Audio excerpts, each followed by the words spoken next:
Our ancestors mapped the skies to use them as a roadmap to a brighter future. Staring up into the night sky always helped to provide humanity with a sense of hope, a direction where we should go, a drive for future innovation, and a perspective of the bigger picture that helps us to better understand our place in the universe. So today, here at Unexplained Mysteries, we'll be taking a look at these mysterious discoveries.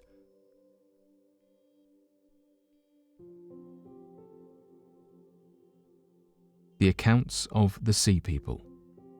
Though there were many ancient civilizations that had existed during the 12th century BC, suddenly and quite unexpectedly, nearly every civilization was wiped from the face of the earth except the cities of Egypt. This phenomenon was recorded as the Late Bronze Age collapse that soon bled into the early Greek Dark Ages, as only small villages of humanity survived this sudden catastrophe. For many decades, the cause of such an occurrence had widely been unknown and shrouded in mystery.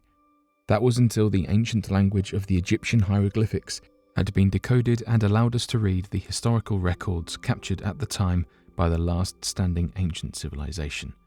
This record has led to countless theories and endless debate amongst Egyptologists, classic historians, and archaeologists since its findings.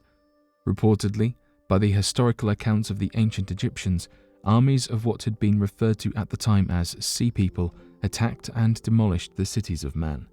In fact, the descriptions of the armies of the Sea People describe monsters and giants coming from the oceans and waging war against all of civilization. The reasoning for why this sudden onslaught had occurred has yet to be better understood. But what is all the more surprising is the vast conspiracy surrounding the events. Accounts continue of the Egyptians attempting to track the source of the beasts that appeared humanoid in nature and found hundreds of footprints leaving and coming from the beaches of the Mediterranean Sea. Today, after uncovering vast art depicting the battles, documents detailing the events, and further evidence of war and tactics used against the destroyed and forgotten civilizations of the past, the proof of the account of the Sea People appears to be overwhelming in nature. As a matter of fact, the events are so overwhelming that the discussion surrounding the event in the scientific community has been completely shut down, and further theories or attempts at uncovering the truth are treated with both disdain and ridicule. Regardless of this ridicule, however, many researchers continue to attempt to understand the mysteries of the Sea People and remain restless in their pursuits. Perhaps one day we will better understand whether these accounts are of mythology or true history. Until then, the accounts of the Sea People are shrouded in creepy events and terrifying mysteries.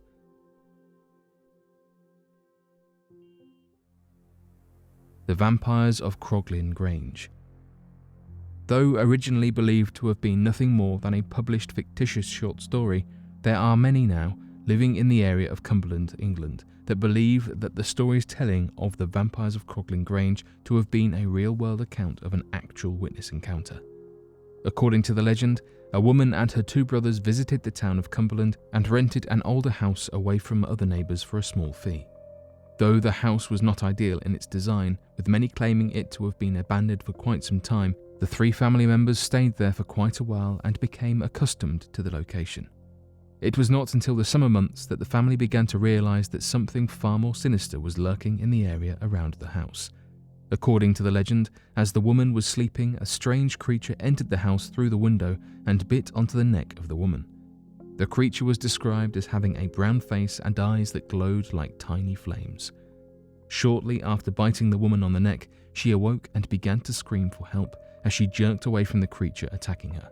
This led to her brothers quickly entering the room with a gun, believing that an intruder had entered.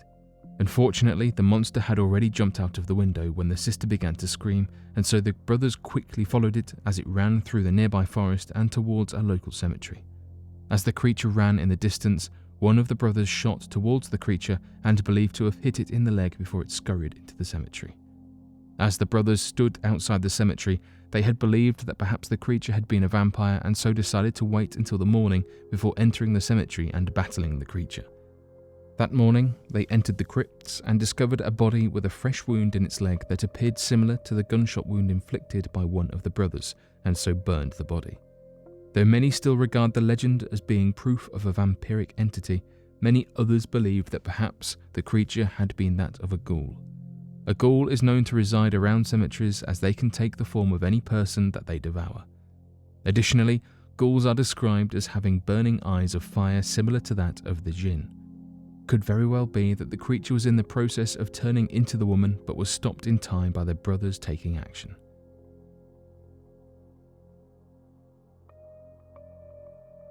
The hikers on Devil's Mountain. Resting on the border of San Pablo, there is a mountain referred to by locals living in the area as the Devil's Mountain. The mountain has been surrounded with a number of disappearances from hikers every single year that claims the lives of even the most experienced hikers in the region. One such story from the locals tells of that of a married couple that went on a hike to the mountain and stayed there for a few days.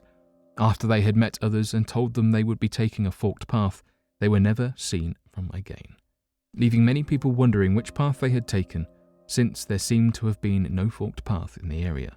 This story would later come up once again after a group of boys went to the mountain on a hiking trip and came across a married couple that fit the look and description of the couple that had went missing a few years prior, and so followed the couple believing that they might be ghosts or strange manifestations of the lost couple. As they followed the couple, they witnessed them going down a forked path and so followed them, of which eventually led to them losing sight of the couple and sustaining injuries falling down an area of the mountain. This has led some to believe that the lost people of whom went hiking on the mountain are still there, stuck in a possible time loop or warped reality in which they are jumping through time and encountering other people of whom have went missing on the mountain years prior. These fears have left many, including experienced hikers, worried as to how or why these strange occurrences have been appearing on the mountain, and so leave many fearful of journeying through the region.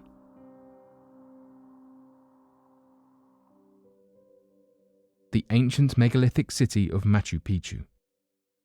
Referred to as the lost city of the Incas, the ancient megalithic city of Machu Picchu had evaded the discovery of many Spanish explorers during the Spanish conquest in the 16th century. Although many were aware of the existence of the large city, since it had been abandoned by the Incas centuries in the past, the truth and the location regarding the site was completely shrouded in mystery. In 1911, the city was rediscovered by an American historian known as Hiram Bingham, who brought the site to international attention.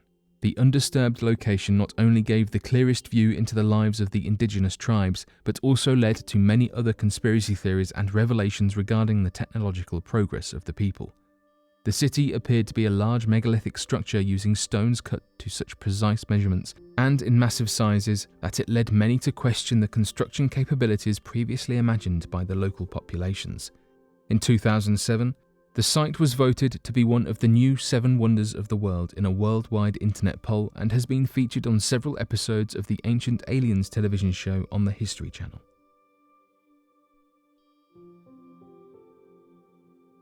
Thermal mystery of the Great Pyramid. The Great Pyramid or Great Pyramid of Giza is home to many mysteries. Because of this, many researchers, scientists, and archaeologists are constantly examining and studying it. There was a whole series of studies going on, but in 2015, whilst conducting thermal examinations of the Great Pyramid, researchers discovered that 3 stones located at the bottom of the pyramid were at a higher temperature than any of the others. Whilst this discovery itself is truly puzzling, it could be the result of a variety of different factors, from differing air currents inside the pyramid, even more small undiscovered areas, or perhaps an anomalous building material which could indicate repairs or strength carried out thousands of years ago. The team of scientists and researchers came from around the globe to carry out these thermal tests. The tests themselves are just as interesting, as they would examine and carry out testing during different times of the day to test different theories. The morning around sunrise was a specific time the researchers would carry out scans whilst the sun was beaming onto the limestone blocks and heating them up.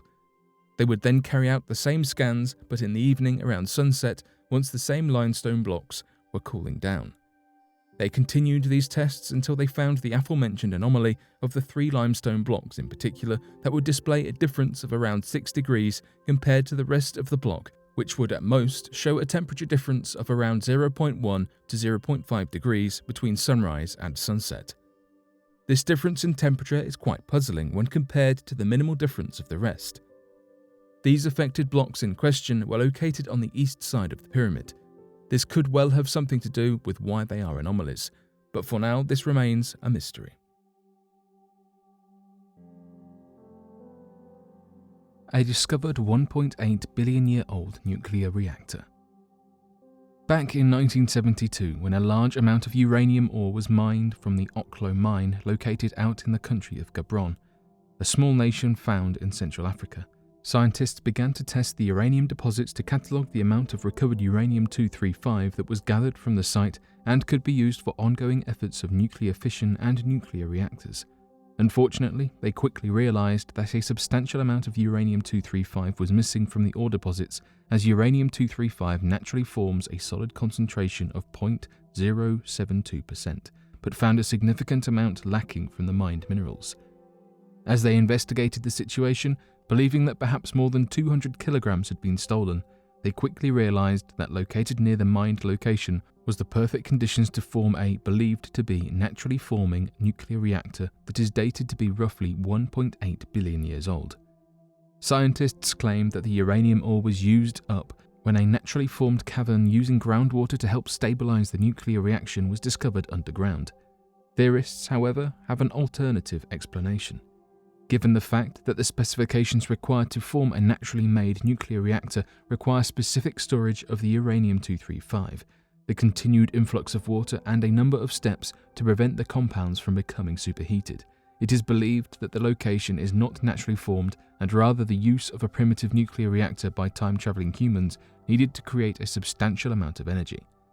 Today, the claim is widely debated as one of the key pieces of evidence of time-travelling humans and their influence on the past. The mystery of fast radio bursts and where they come from. Astronomers have discovered that somewhere out in the vastness of space is some strange anomalous mystery object. Not only that, but it keeps giving off extremely large blasts of radio waves. These have been observed coming out from around it in all directions, travelling at the speed of light. Fast radio bursts, or FRBs for short, have always been a mystery for astronomers trying to understand the strange nature of the cosmos, but this new finding might help to shed light on what might be causing these strange signals. When astronomers turned their attention to the possible source of these sounds, they discovered an area with an extremely strong magnetic field, suggesting that the FRBs come from an unexplainable object that exists in a very intense galactic environment. Scientists are still trying to understand what could be causing this extreme magnetic source, and not many theories have arisen since its discovery back in January of 2018. The lead researcher on the matter, Emily Petrov, working out of the Netherlands Institute for Radio Astronomy, claimed that researchers are directly probing the local environment of a source in a distant galaxy said to be responsible for this matter more than 3.8 billion light-years away. The current theory of the cause is said to be that of a supermassive black hole that might be affected by a nearby entity causing the source of the magnetism, though any additional information is completely unclear on the matter. The research group is confident that in a few years, more creative theories will emerge to help explain this strange radio anomaly coming from deep space and what it could mean for the extreme local galactic environment.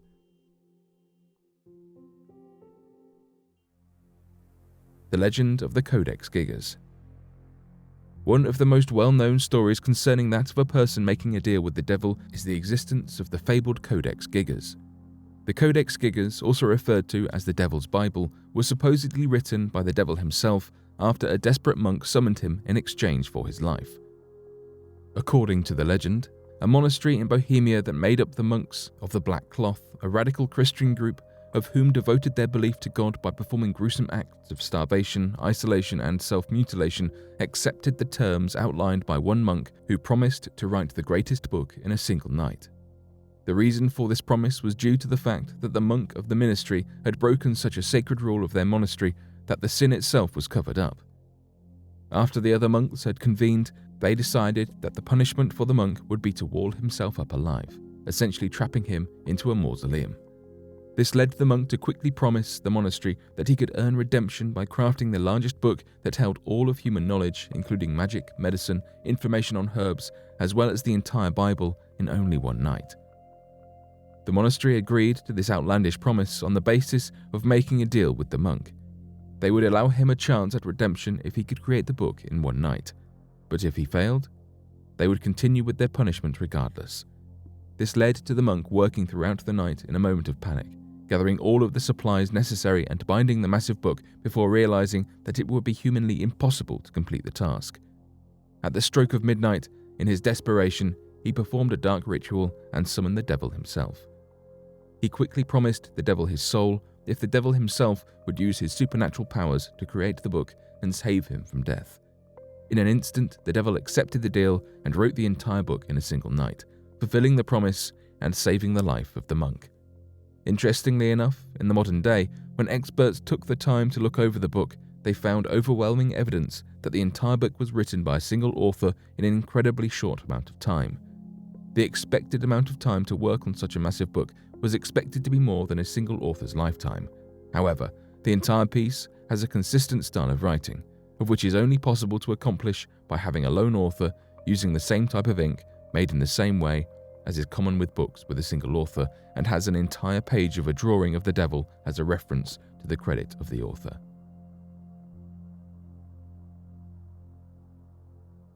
The Grafton Monster. In the small town of Grafton, West Virginia, strange reports of a hulking monster roaming around the countryside sparked interest amongst locals looking to uncover the truth behind the claims. Back in the 1960s, many residents claimed that they could see a wandering lonely figure that was said to be similar in design to that of a grotesque Bigfoot creature or that of the elusive skunk ape roaming in the region of the town of Grafton. Eyewitness statements claim that the creature stood somewhere between 7 to 9 feet tall, with slick pale skin similar to that of a seal. While some witnesses claimed that the monster was headless when viewed from the back, others have claimed that the creature had a head down close to its chest with a large humpback blocking the view of the head from behind. Many farmers in the area have reported cattle going missing due to the creature, as well as hearing a low whistling sound before an attack by the monster itself. Given the large amount of sightings in the town and the focus of the residents to get rid of themselves of the creature back in the 1960s, the creature was referred to as the Grafton Monster and was the main focus of farmers and paranoid residents looking to save their town from a terrible monstrosity. Fortunately enough, over the next few years, sightings of the creature died down and eventually stopped altogether. Today, the creature is remembered only in myth.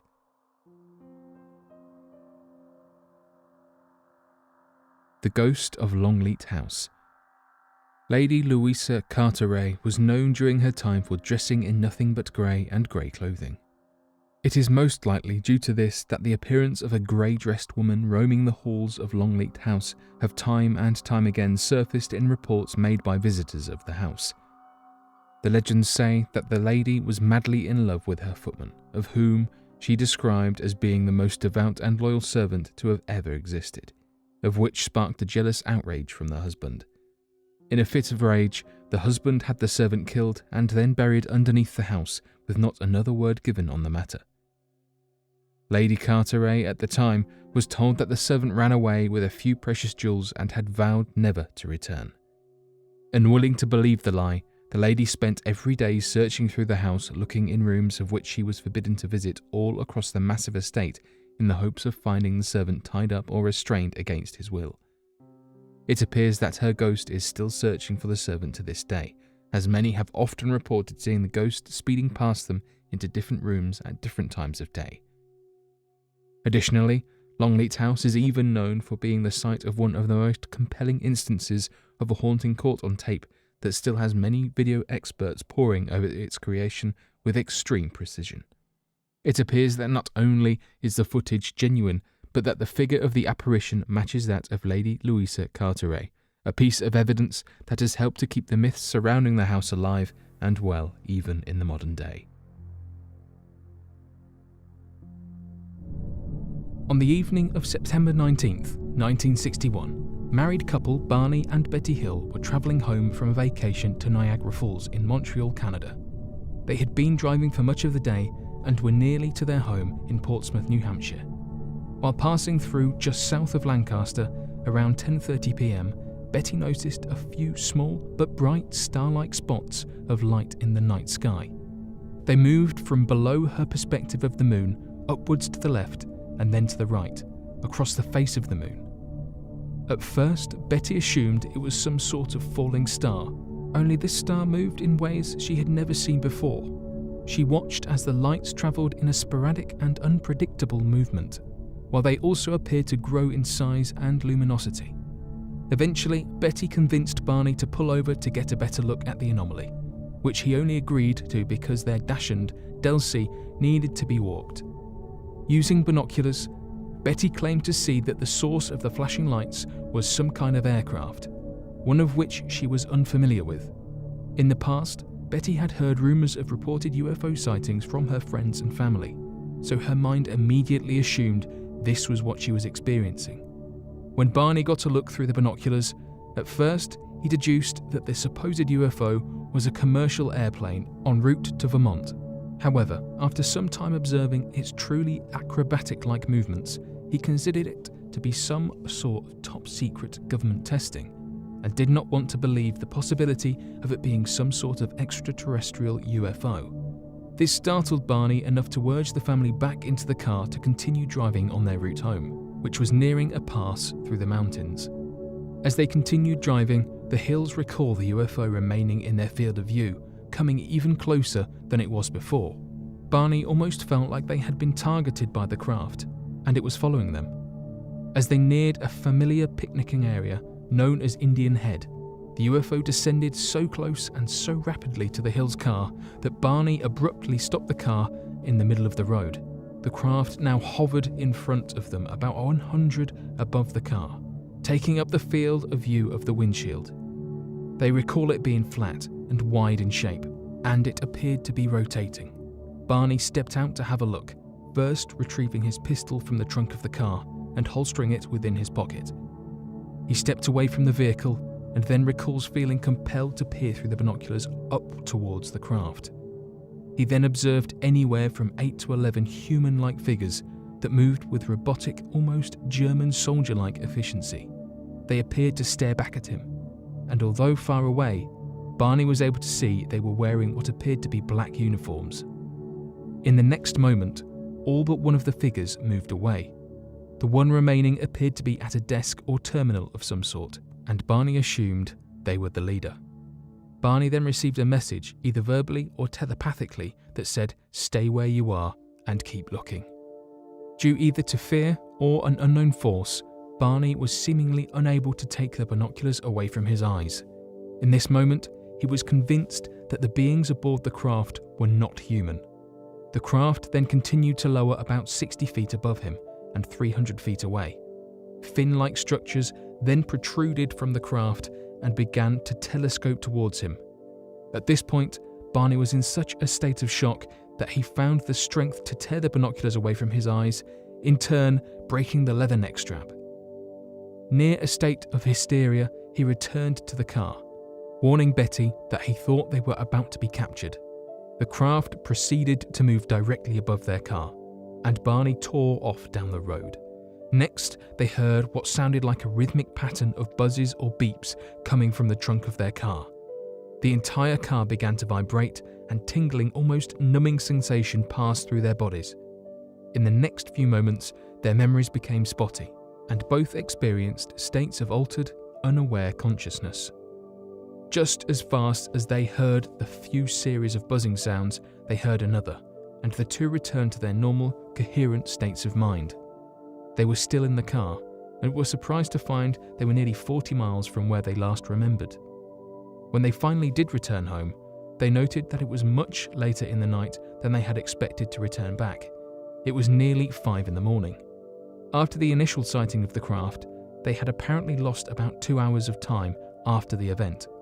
Although their memories were spotty, they did recall making a sharp, unplanned turn into the woods, and then coming upon some sort of roadblock and observing a fiery, glowing ball of light in their path.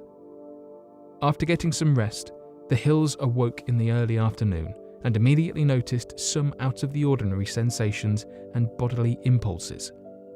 Barney found the broken leather neck strap from the binoculars, however he could not recall how they broke. Betty insisted that their luggage be placed at the side door rather than the front, for fear of some sort of radiation from the event. Barney, who was known as a meticulous dresser, found his dress shoes from the ride home were scuffed, scratched, and basically ruined. Betty found the dress she was wearing from the night before to be torn and tattered at the zipper and hemline. There was also a strange pink powder-like substance on the dress that blew away when hung on the clothesline. She also insisted on taking a long shower to wash away feelings of contamination, and Barney felt compelled to inspect his private parts in the bathroom, but found nothing unexpected. In addition to this odd behaviour and discoveries, the couple also found that neither of the watches they wore from the incident worked any longer. The Hills tried to reconstruct their memories of the events from the night and early morning, but they had seemingly lost time. They remembered the initial encounter, but after the buzzing sensations, their memories were fragmented. Betty, against Barney's request, informed her sister of the incident. One of her sister's neighbours was a scientist, and he suggested they try placing a compass near their car and belongings and record the results. Barney came to find small, concentric circles on the trunk of the car, and the compass needle would whirl around rapidly when placed near them. Being an interracial couple in 1960s United States of America, Barney did not want to bring their experience into public attention. Although they were both highly respected, dignified, and intelligent people within their community, the state of racial tension within the US simply did not favour interracial relationships at the time, and Barney was wise to keep unwanted tribulation out of their lives. He also feared they would be labelled as lunatics for even mentioning an encounter with possible extraterrestrial life. Approximately 10 days after the incident, Betty claimed to have been having several vivid dreams for 5 nights in a row. They occupied her mind constantly throughout the day, and after those 5 nights, they never returned. She proceeded to document the dreams for future reference. In one, she dreamt that Barney and herself were driving in their car at night, and was stopped when they encountered a roadblock, and several men surrounded the car. In the next instant, 2 small men were leading her against her will through a path in the forest. She noticed Barney behind her and cried out to him, but he was in some sort of trance. She estimated the captors in her dream were just over 5 feet tall, wearing dark blue military-style uniforms. She noticed their human-like appearance, but with grey skin, blue lips, and dark eyes. The Hills were led into a disc-shaped craft, like the one they remembered encountering, and they were taken into separate rooms, which she protested against. She was spoken to by their leader and an examiner, and they both spoke very broken English, which she could hardly understand. She was told their bodies would be tested to compare the differences between the Hills and them. She was placed into what reminded her of a dentist chair, and the examiner examined her head, including her hair, ears, mouth, teeth, then other parts of her body, like her hands, fingernails, legs, and feet. He then unexpectedly inserted a needle into her navel region. This caused Betty an intense amount of pain, and the leader responded by waving his hand over her forehead, and the pain went away. After the examination, Betty began a conversation with the leader, and she was offered a book. The book was filled with symbols she had never seen before. The leader said she could keep the book, but then an argument broke out among the creatures, and she was unable to. Against Barney's wishes, Betty ended up reporting their incident to the Peace Air Force Base, and they were followed up with for a long-form interview. The report was eventually sent to the US Air Force's UFO research team, called Project Blue Book. During the interviews, the Hills talked about having some form of amnesia during a certain time period of the experience. This was the first case involving a UFO that was accompanied with missing time. The Hills were then referred to Dr. Benjamin Simon, a Boston psychiatrist well-versed in hypnotism.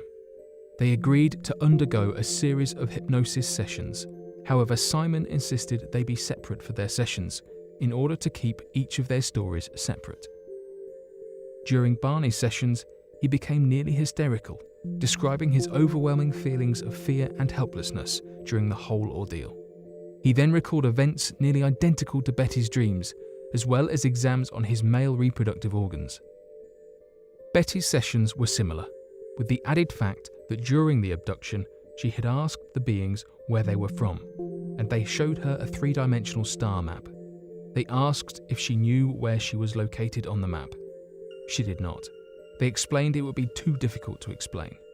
Simon concluded that the pair had suffered some form of unknown trauma, but their stories were simply made up from Betty's dream.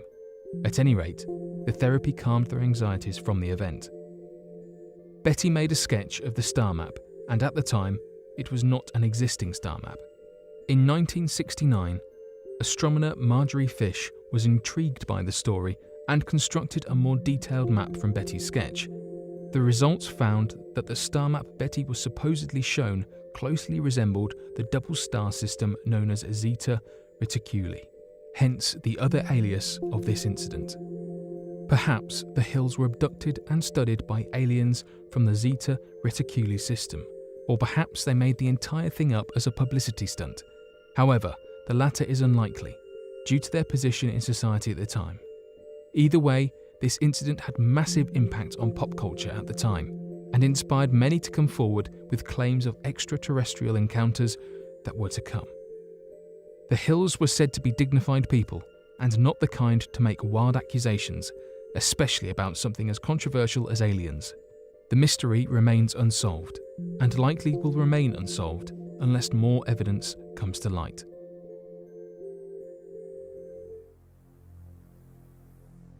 The Carroll A. Deering.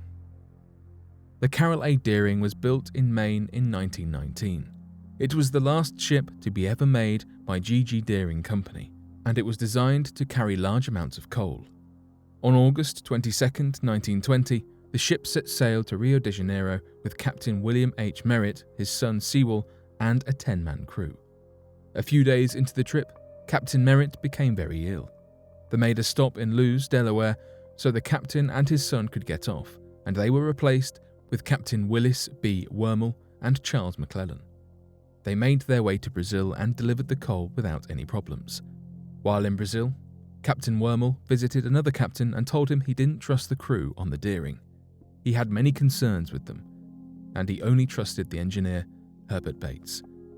When the ship reached Barbados, Captain Wormel spoke with yet another captain about how troubling his crew had been, especially McClellan, who treated the rest of the crew badly. The captain he spoke with, along with two others, heard McClellan say that he would get Captain Wormel before they made it to Norfolk. While sailing through a storm off Cape Fear, the ship lost its anchors and chains. On January 29, 1921, the Deering came to the Cape Lookout lightship and tried to radio for help, but the radio at the lightship was out. Thomas Jacobson, the lightship's keeper, said someone tried using a megaphone since the radio was out, but the man had broken speech and didn't seem to act like an officer. He also said the crew was going around on the quarterdeck, where crewmen usually weren't allowed to be, and they also seemed confused. 2 days later, C.P. Brady spotted the Deering from the Cape Hatteras Coast Guard station. The ship was stuck with its sails still set on the edge of Diamond Shoals. Due to bad weather, rescue ships couldn't get near it until February the 4th. By the time the rescue crew got to the ship, it was taking on water and had been abandoned. Strangely, almost everything inside the Deering was damaged, but it didn't seem to have happened completely by accident. It appeared that the binnacle box had been forced open and broken with a sledgehammer found nearby. The ship was missing various things such as navigation equipment, life rafts, and the crew's personal items. They also found food left on the stove, leading them to believe they were preparing food at the time the ship was abandoned. The Deering was damaged beyond repair and was destroyed. The government launched an investigation to find out what happened, but no official conclusion could be made. The ship had been sailing away from any bad weather, and there was no evidence of piracy. Many believed there may have been a mutiny, which would explain the man Thomas Jacobson saw trying to get help. They also considered the idea that when the ship got stuck, the crew got away on lifeboats and were swept out to sea. None of the crew was ever found, and neither was any wreckage or lifeboats. The story of Carroll A. Deering is one of the most popular mysteries among sailors. It is now often referred to as the ghost ship of the Outer Banks. Many people have theories about what happened, but it is likely that no one will ever know the truth.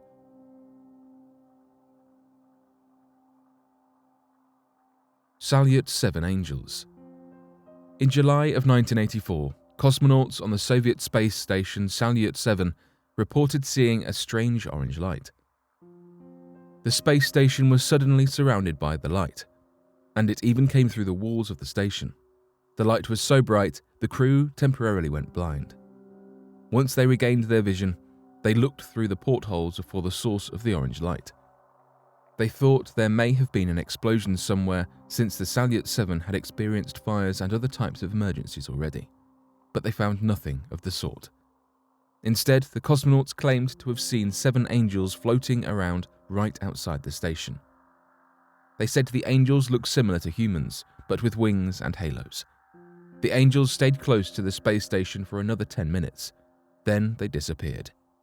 12 days later, a team from the Soyuz T-12 spacecraft joined the Salyut 7 crew. Just a short time later, they saw the same orange light. The light surrounded the space station, and they saw the angels outside again.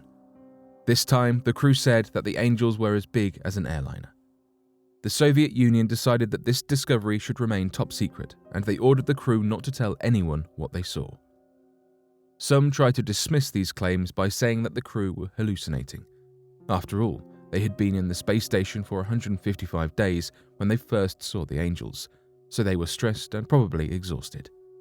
Some believe hallucinations could have also been caused by a lack of oxygen and pressure fluctuations. But how could they all have the same hallucinations? This also doesn't explain how the second crew saw the angels since they hadn't been there long. It has also been suggested that similar sightings have been secretly reported by many other Russian cosmonauts as well.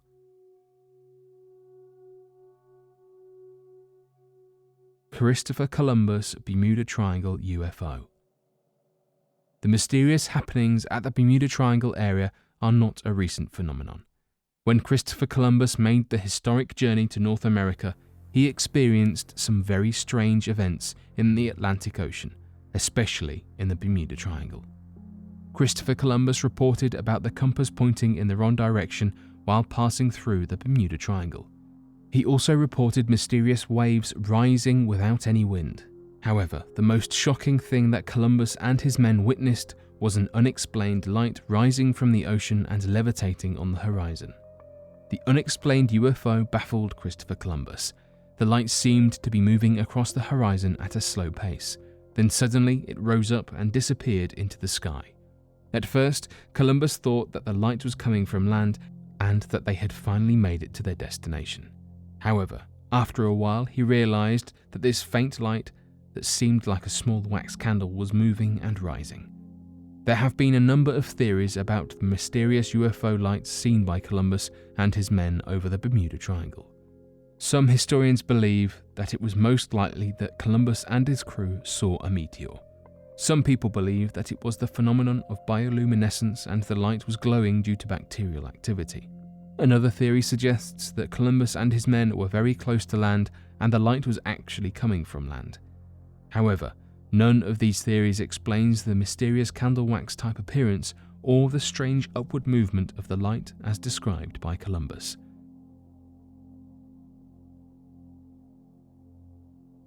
The Dogu figurines of Japan. Made during the ancient prehistoric period of Japan that goes as far back as 16,000 years ago, the Dogu figurines have fascinated theorists and the ancient astronaut community as hard evidence of the existence of extraterrestrials during the times of our ancestors. The Dogu figurines depict small humanoid creatures that appear to be visually similar to that of the small grey alien sightings of the modern era. The purpose of the Dogu are widely unknown, but they have been found all around the Japanese island and have consistently dated to be somewhere around 14,000 to 16,000 years old, which is 4,000 to 6,000 years before the first human civilizations began to arise. Many members of the UFO community believe that these small figures could be evidence of extraterrestrials influencing the ancient past, given their remarkable similarities between modern-day sightings. When the ancient Greek civilization first journeyed to Egypt and laid witness to its incredible methods of construction, megalithic structures, advanced cities and technologies, and incredible strides in mathematics and philosophy, not only were they completely intrigued by this, but they quickly worked to try to classify what they saw and provide it with the names we know today. when the ancient Greeks came across the large stone structure that depicted a lion with the face of a man, reminding the Greeks of the stories of the Sphinx recorded in the struggle of Oedipus. They quickly named the structure the Sphinx as an ode to their own culture seen in the Egyptian culture. However, outside of this original encounter, nothing else was known about the strange structure. In fact, new evidence and research today has found that it could very well be possible that the Sphinx structure itself is far older than supposed Egyptian writings and documents proclaim it to be. So, today, we will be going over this evidence regarding the Sphinx and asking ourselves the question: does the Great Sphinx of Egypt predate the Egyptian civilization itself? One of the main reasons for why the Sphinx has been dated its current age of being only 4,511 years old is not due to carbon dating or other reliable efforts made to accurately measure its date, but rather because of ancient Egyptian hieroglyphics and documents that detail that the Sphinx was supposedly created during the reign of Egypt's 4th dynasty. Unfortunately, it was recently discovered that these documents could very well not be legitimate, and that the pharaoh of the 4th dynasty forged them for the sole purpose of taking credit of another past pharaoh's work, a common practice amongst pharaohs to rewrite history and take the honour of a past pharaoh's lifelong efforts. This was discovered not by taking a closer inspection at the Sphinx, but rather discoveries made in the tombs of long-deceased kings of Egypt. Originally a theory posited by the groundbreaking author Robert Temple, there appeared to be overwhelming evidence that the Sphinx we know today was actually an attempt made by a pharaoh of the 4th dynasty to do nothing more than to claim the works of those before him. Evidence for this can be found when analysing the head-to-body ratio. In fact, the head on the Sphinx is so small that many had often believed upon first sight that it could have been grinded down from a much more massive structure. The second piece of evidence is provided by the hieroglyphics located at the Temple of Teptufa that outline in great detail that the original god of ancient Giza was Anubis, and the accounts and images of Anubis in his jackal form are drawn all throughout the site in the same pose as of the body of the Sphinx, with no mention of a lion of any kind at the ancient city. Interestingly enough, this exact same pose was discovered in one of the only tombs of an Egyptian pharaoh ever discovered that had been completely undisturbed since his burial, the tomb of Pharaoh Tutankhamun. Within King Tut's tomb is a shrine to Anubis that demonstrates an exact scale of the Sphinx statue but with the head of a jackal to represent Anubis, showing in overwhelming evidence that the original statue at the ancient city of Giza was supposed to be that of a jackal-headed Anubis and not that of a lion body with a human head. So where do we get the idea of a human head and a lion body? The truth is, the only reason why the statue is referred to as a sphinx is because of old Greek mythologies, such as those of Oedipus, that talk about a lion with the head of a man, called a sphinx, but no such symbol exists in that of ancient Egypt. This means that the hieroglyphic texts that describe the Sphinx with a human head to represent the pharaoh of the 4th dynasty was nothing more than a forgery by the then pharaoh to take credit for a great statue of which he had not created or designed. In fact, a pre-dynastic pharaoh gives a great account about providing his royal dog a grand burial at the site of ancient Giza. In this text, his argument for why he had such a royal burial for what has been speculated to be his guard dog was due to his want and need to have the dog buried before the great god Anubis. Not only definitively proving that the Sphinx was originally that of the god Anubis in the jackal form, but also that the structure itself was created during the pre-dynastic times, long before any pharaoh could claim ownership of its creation. This could very well mean that not only was the creation of the Sphinx older than that of the dynastic reigns of Egypt, but that perhaps the structure is older than the Egyptian civilizations themselves. Further evidence of this theory can be found when analysing the recent archaeological finds of strange bones discovered all throughout ancient Egypt. It is well known amongst Egyptologists that the ancient Egyptians treasured animals of all kinds, believing them to be the representation of their gods. It is due to this obsession that strange structures and bones from animals all around the world, even from areas previously believed to not have been operating open trade routes, have surfaced all across ancient Egyptian cities. Described as Egyptian zoos, strange hieroglyphics and designs have come forward showing evidence that not only were the early Egyptians capable of owning strange beasts from around the world, but that they possibly possessed an extinct species of woolly mammoth. Dubbed as the world's first zoo, a 6,000-year-old ancient Egyptian cemetery was uncovered filled with the remains of wild animals from all around the world that should have been unable to collect from the reaches of early man for thousands of years to come. Skeletons of ostriches, crocodiles, leopards, and other exotic animals were found alongside pools of water, large fenced-in cages, and a potential animal hospital filled with removed molars, teeth, claws, and evidence of animal surgeries. Though the importance of animals regarding the Egyptian religion was widely known, the evidence of the global reach of the species available to them, including species long believed to be extinct, has been a mystery that even the most elite of archaeologists and Egyptologists have failed to explain. This is odd, though mostly due to the fact that it is widely believed by historians and archaeologists all around the world that the oldest civilization to exist was merely 10,000 years old. However, evidence in the fossil record shows that the modern-day intelligent human has been around for more than 50,000 years. So why is it then that the oldest cities don't start appearing until the past 10,000?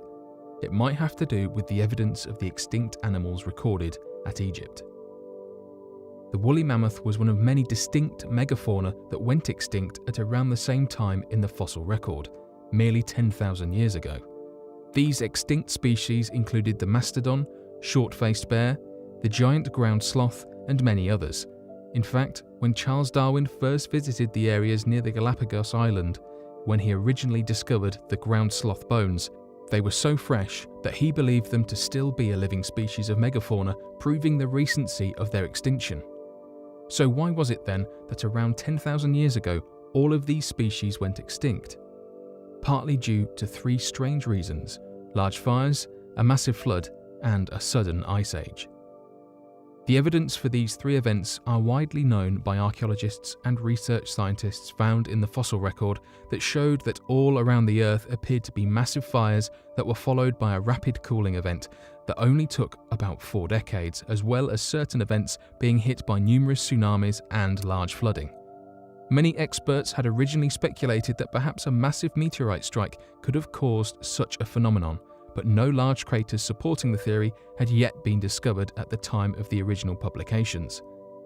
However, this year, a massive crater underneath an ice sheet in Greenland shows a tremendous impact point where a meteor could have hit, generating more than 700 megatons of force. So much force, in fact, that it would have been equivalent to 140 fully efficient nuclear strikes using the Tsar bomber nuclear warhead. A nuke capable of not only breaking the stratosphere, but generating enough dust and debris in the air to cause a full-on nuclear winter.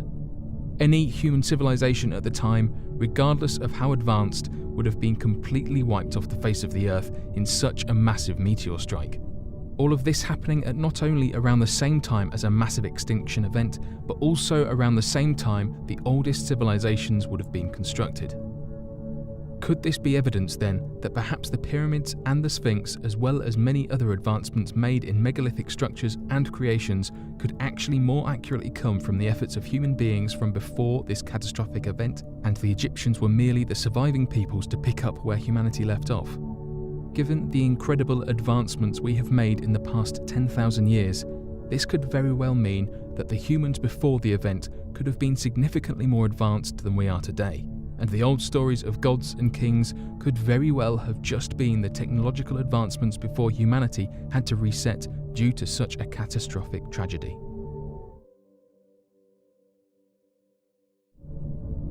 At the end of 2017, the United States Department of Defense began their subtle declassification processes by slowly declassifying a collection of military documents and research information to the general public. Usually, these declassification processes are fraught with financial information, technical documents, and references to training programs, government budgets, assistance with other nations, or other basic procedures of which do not hold any significant importance outside of technical military information. However, it became apparent very quickly to members amongst the alien community that the declassified files coming from the Pentagon were more than just research and technical information. The files that were slowly being declassified over the course of the previous year and this year detailed information regarding a clandestine team of researchers tasked with gathering information relative to unidentified flying objects and strange extraterrestrial sightings. So today, we will be going over these secret Pentagon files along with the program's findings and significant information discovered. Information regarding the program. Back in 2007, the Department of Defense began developing a UFO research program tasked with gathering information regarding unidentified flying objects and conducting research as to the observed aircrafts, their origin, and their technological prowess. The research group was quickly budgeted with $22 million in support and a team comprising of military intelligence officials, researchers, and the highest levels of security clearance. The program itself went by the name AATIP, which stood for the Advanced Aviation Threat Identification Program, and was given the primary objective of identifying these unidentified flying objects as whether or not they are potential threats to national security. It did not take long for the AATIP team to gather a wide variety of strange sighting reports made by pilots from across the country, including associated data like camera footage and radar information, while attempting to match these sightings with known international aircraft signatures.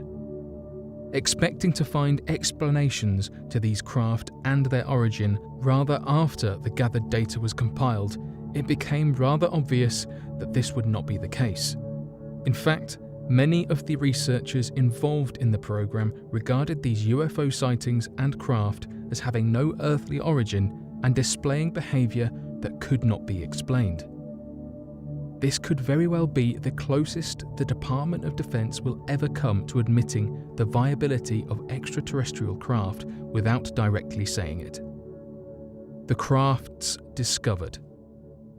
Although the program has currently been discontinued, which is the main cause for the declassification of the files, the chief of the UFO program still heavily believes in the importance of the study and the viability of his team to continue their research and gather information regarding issues of national security. Luis Elizondo, the program's chief military intelligence official, claimed that not only did these craft exhibit behaviors that appeared to defy the very laws of aviation, but that these craft were found to be 100% not man-made and were out of scope of human capabilities. His reasoning for this claim was that the crafts investigated demonstrated hypersonic capabilities that were described as being far beyond the scope that is physically tolerable by a human being, of whom would experience a high amount of Gs to the point that would either be fatal or seriously wound them. This meant that whoever or whatever was piloting these aircrafts appeared to be non-human. Not only this, but the technical developments of the craft also made it very apparent that the creation of these unidentified flying objects were vastly superior to anything man-made. Luis Elizondo describes in one of his many reports regarding the subject matter as saying, quote, "There is a lot we really don't know. We have identified anomalous aircraft that does not have any obvious flight surfaces, forms of propulsion, and maneuvering in ways that include extreme maneuverability beyond the healthy G-forces of anything biological, low observability, and positive lift. These aircraft, we'll call them aircraft, display capabilities not in the US arsenal or any other militaries." End quote. Not only does this help supply overwhelming, legitimate proof, research and developments made into the UFO community, but demonstrates that the evidence regarding extraterrestrial life is both obvious and abundant amongst intelligence officials as well as legitimate in all regard. The issue of national security. The main establishment of the secret UFO program and the objective of the UFO researchers involved in the program was to determine whether or not these unidentified flying objects were an issue of national security or posed a threat to the safety of US citizens and the US government.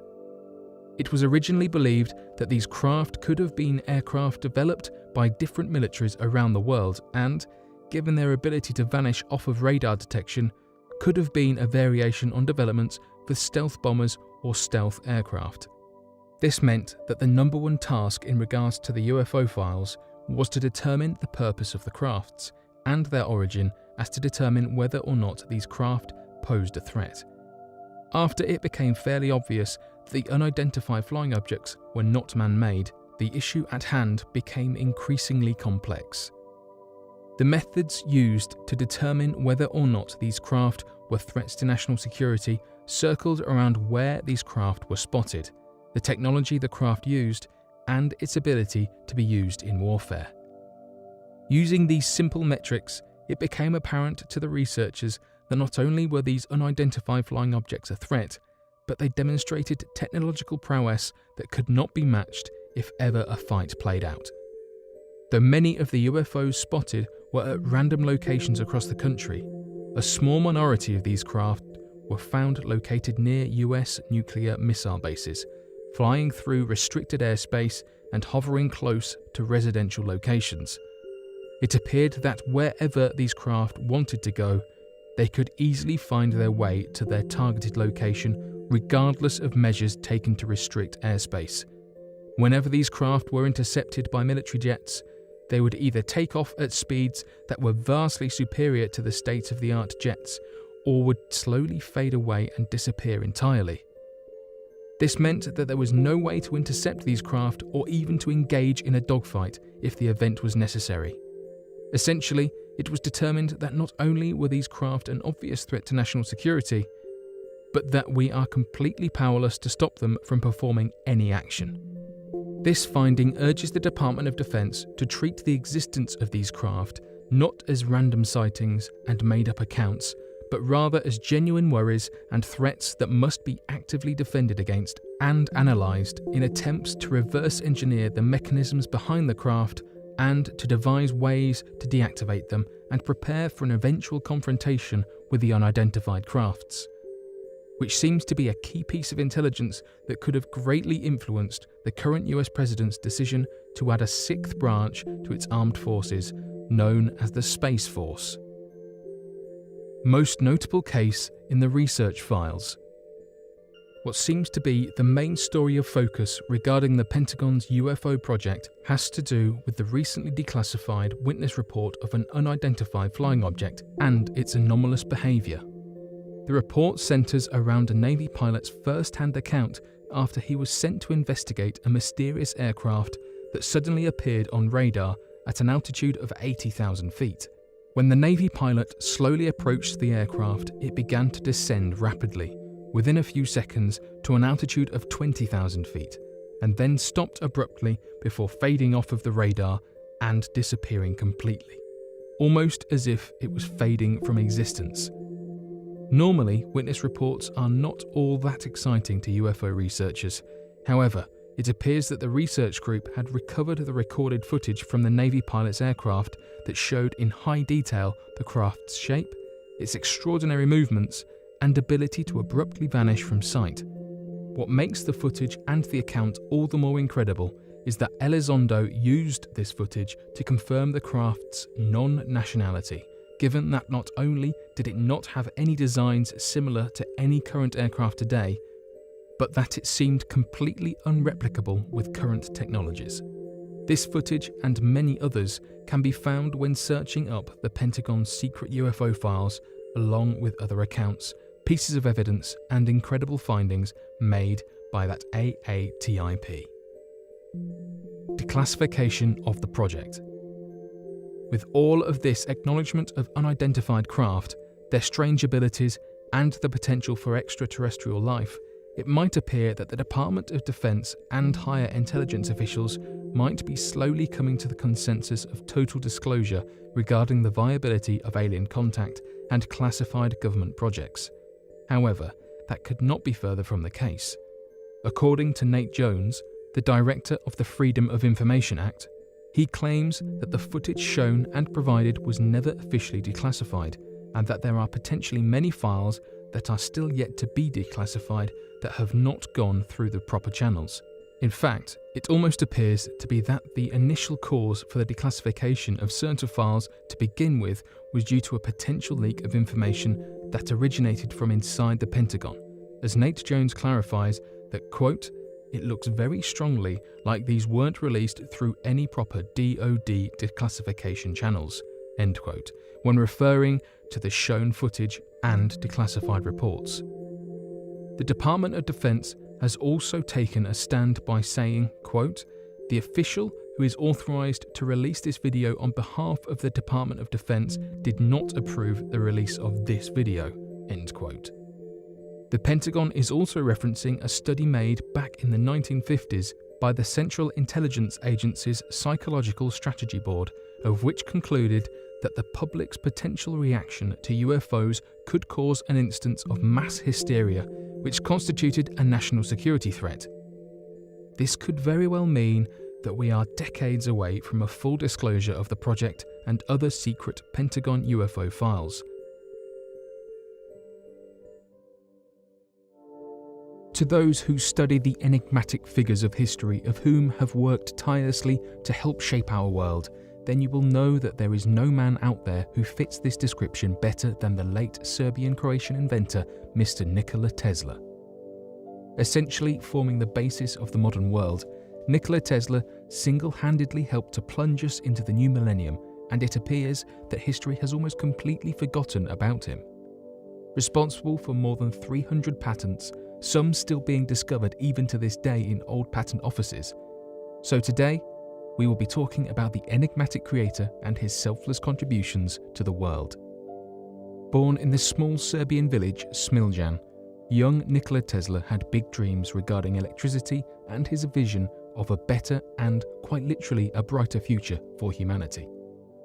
In 1884, Tesla immigrated to the United States and immediately began his work at an overcrowded shop, struggling to maintain the task of building a large electric utility in Manhattan's Lower East Side. It was this work experience that helped to elevate Tesla into his future as he became obsessed with his own work, experiments, and theories. Tesla began believing in an old alchemical mysticism known as the ether. He would talk about it for length and believed that he could tap into it and use its abilities to create a future in which magical devices could exist and change the landscape and powers of humanity overall. This led to a popular quote that many people reference today, in which Nikola Tesla states, "When wireless is perfectly applied, the whole Earth will be converted into a huge brain," which in fact it is, all things being particles of a real and rhythmic whole. We shall be able to communicate with one another instantly, irrespective of distance. Not only this, but we shall see and hear one another as perfectly as though we were face to face, despite intervening distances of thousands of miles, and the instruments through which we shall be able to do this will fit in a vest pocket. With such a grandiose promise, it begged many to ask the great Nikola Tesla the most obvious question: what is the ether? Nikola Tesla believed the ether to be an invisible form of energy. He regarded it as essentially the universe claiming everything in creation to be nothing more than energy, wave, and frequency. In some weird way, he was right. The advancements of quantum mechanics and the scientific golden age had yet to be made, way before even the first concepts of virtual particles became known to modern-day physicists. The oscillations of the particles are known to essentially make up everything. Even the work made by Albert Einstein would prove that all matter was merely energy. It appeared that in his work and in his lectures, Nikola Tesla was well aware of this fact and sought to harness this potential power. He would claim that he believed that not only could he discover this frequency, but that he could tap into it and use it as the means to wirelessly transmit energy, communicate over vast distances, and even use it to control various mechanisms and automata. He would go on to prove this theory rather quickly with his invention of remote control. Regarded as the world's first drone, Nikola Tesla constructed a small mechanical boat and built a wireless transmitter inside of the device that could tap into a specific frequency of what he called the ether, that we now know in the modern day as the electromagnetic spectrum, or more specifically, radio waves. He then built a remote control device that could manipulate the boat and cause it to move around and float on the water as if it were a fully manned crew. To demonstrate his creation, Nikola Tesla took his boat out to the electrical exhibition in 1898 and made a powerful demonstration that drew a crowd from all around. He placed the boat into a nearby pond and told the crowd that the boat had a bunch of tiny people inside that could hear them, and so the crowd began shouting commands that could change the boat as the tiny people supposedly listened. Of course, Tesla had the remote control in his hand as many people came out to see this spectacle. After the demonstration was over, Nikola Tesla then told the crowd that there was not any tiny people inside and that he controlled the boat using nothing more than electricity and the control over the ether. Upon hearing this proclamation of mysticism, many of the people in the crowd claimed the whole event to be a hoax and forced Tesla to open the boat to prove there was not any tiny people inside. When he did, the crowd was even more baffled at the idea of the ether and believed that the Serbian inventor had control over magic and telepathy. Though this demonstration was a success in regards to attracting the attention of a crowd and proving the legitimacy of Tesla's theories, it was seen as a failure in the eyes of the creator as the people around him failed to believe his claims and regarded it as nothing more than magic and mind control. It was obvious that Tesla was far ahead of his time, but this realization did not discourage him, as he quickly worked to develop a new technology with a higher degree of practicality that would allow him to grow his theories of the ether and tap into wireless communication over a vast distance. This was accomplished via his creation of the radio. History has provided the credit of the creation of the radio to the wrong man, believing that Marconi was the person who first created the radio and tapped into radio waves. But this is hardly the case. In fact, Marconi stole the design and invention of the radio from Tesla himself. When Marconi journeyed to the United States as an immigrant, Nikola Tesla believed the man to be in a similar situation as he once was years ago, and wanted to help him out, believing that Marconi would make a great friend, a partner. Marconi was also a huge fan of Nikola Tesla and was eager to work with him right away. Taking Marconi at his word and trusting the man, Nikola Tesla then provided Marconi with the key to his laboratories and told him that he would have full access to the space, his personal notes, and his current inventions, believing that by granting Marconi time to familiarize himself with his work, then they could begin working on newer and better ideas as soon as possible. The effect of what Tesla had done did not dawn on him until he was at a lecture hall and became aware of Marconi having fled the United States and stealing Tesla's invention of the radio and the notes that accompanied it. Marconi then coined the term, and the public, unable to accept the ideas of old mysticism and the nature of the ether, quickly grappled onto these new scientific terms to explain a phenomenon that Tesla had already worked eagerly to explain. And though Marconi made a tremendous profit from these designs and would go on to be remembered by history as the inventor of the radio, Tesla was not deterred with his mission and so continued his work to prove the validity of the ether and change the world for the better in his understanding of the nature of the universe. This began with his creation of the Tower of the Wardenclyffe. Being funded by this time by the banking investor John Pierpont Morgan, also known as J.P. Morgan, Nikola Tesla was essentially offered a nearly limitless fund of investment backing to create what he himself described as the connection of the global mind and the prediction of the modern-day Wi-Fi. He believed that he could create a form of wireless electricity that could tap into the ether and power everyone's devices so long as it had a built-in transmitter to receive the massive amounts of wireless energy. He planned on building a massive tower to bounce off a sufficient amount of energy off of the ionosphere of the planet and tap into the massive amount of energy stored in the electromagnetic field surrounding our planet and meet the energy needs of everyone around the world free of charge. As his tower was nearing construction and the fruit of his work and theory was within his grasp, J.P. Morgan, his investor, called for an emergency meeting with Nikola Tesla to discuss a problem that had arisen. John Pierpont Morgan became aware of the fact that Marconi had stolen Nikola Tesla's designs of the radio and other various patents and was made furious by this. As his investor, Morgan was far more concerned with profit than Tesla and was already incredibly annoyed with the massive amount of money he had poured into the inventor with nothing to show for it. When Morgan threatened to cut Tesla's funding, the inventor found no other way to satiate the man than to show him the tower and tell him what he was working on. Tesla claimed that it does not matter that Marconi stole the designs since his new invention would change the world, that the Tower of Wardenclyffe would be able to tap into the power of the ether and be able to grant free electricity to every individual around the world. After hearing this proposal, JP Morgan then turned to Nikola Tesla and said, "Where'd you put the meter?" When Tesla asked him what he was talking about, JP Morgan inquired that how were they supposed to charge people for the electricity if it was free. Tesla then replied and said, "We would not. Anyone would be able to tap into it as long as they had a transmitter." After hearing this sentiment, Morgan completely cut off all funding to Tesla and told him that he was not going to help him fund an idea that is completely unprofitable.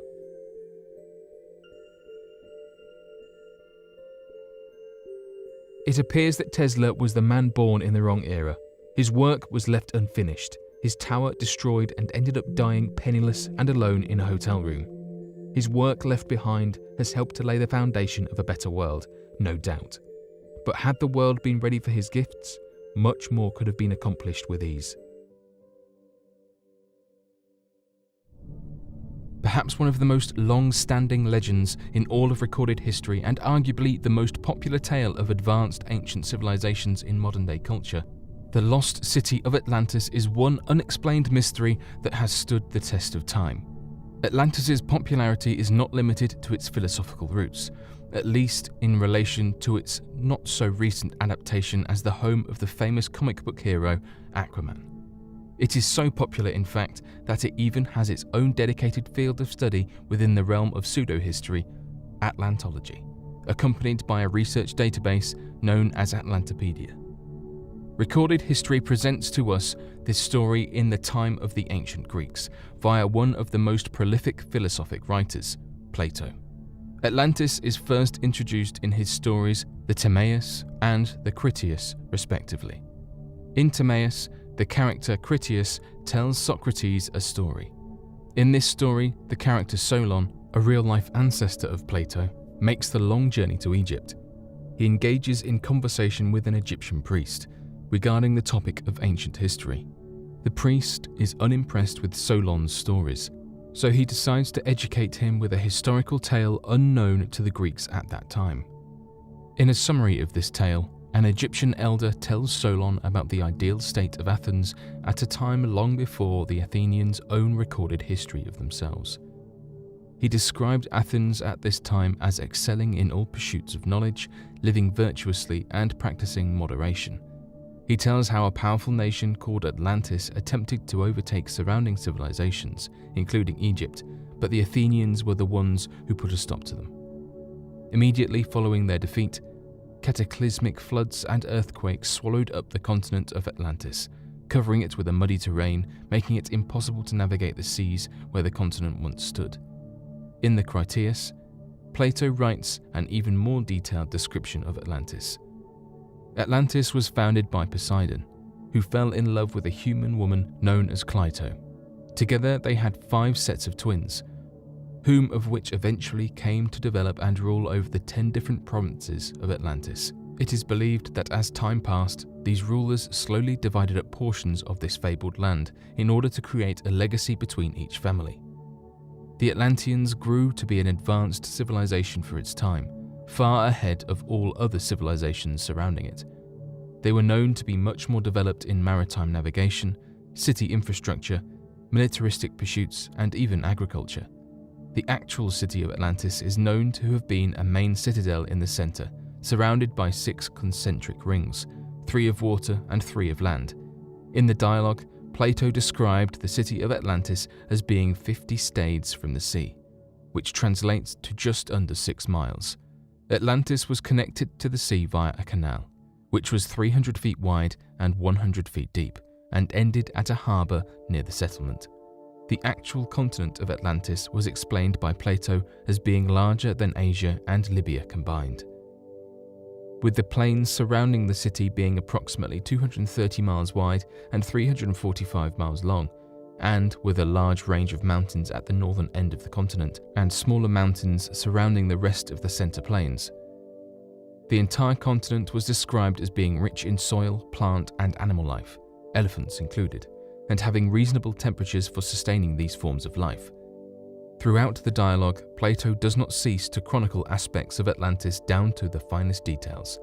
He speaks of the main palace in the center of the city, elegant bathhouses, temples, statues of gold and silver, gardens, aqueducts, cisterns for storing water, housing for both people and animals, guardhouses, and even racetracks.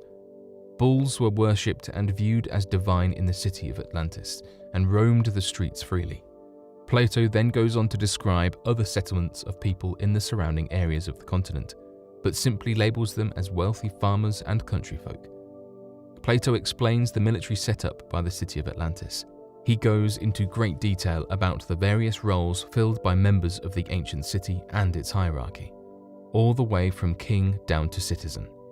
Towards the center of the Timaeus dialogue, Plato writes about the Atlanteans becoming complacent in their human nature, becoming corrupted by greed and losing sight of nobility. At the end of the Critias, he writes that Zeus plans retribution for these actions, and then the dialogue abruptly ends. Like the majority of Plato's literary works, many scholars view Timaeus and Critias as fictional stories meant to relay a metaphorical message, while others view it as an actual historical account of real events that took place. Solon really was an ancestor of Plato and could have actually visited Egypt and learned of Atlantis, and then passed down the story to Plato. One argument that supports the once existing Atlantis is the amount of detail Plato used when describing this ancient civilization. Why put so much effort into describing the most minute of details just to communicate a metaphor? From the measurements of the continent as a whole down to the depth and width of the canals and concentric circles in the city, Plato filled Critias with sensible details about a place that may have existed, and possibly may still exist. It is not unlikely that Plato could have taken a true story that has a rightful place in recorded history and expanded upon it with an artistic approach to better execute his metaphors. Many Atlantologists that specialize in flood history recorded by ancient Egyptians, Mesoamericans, and even some European cultures also believe that Plato was describing real historical events that took place.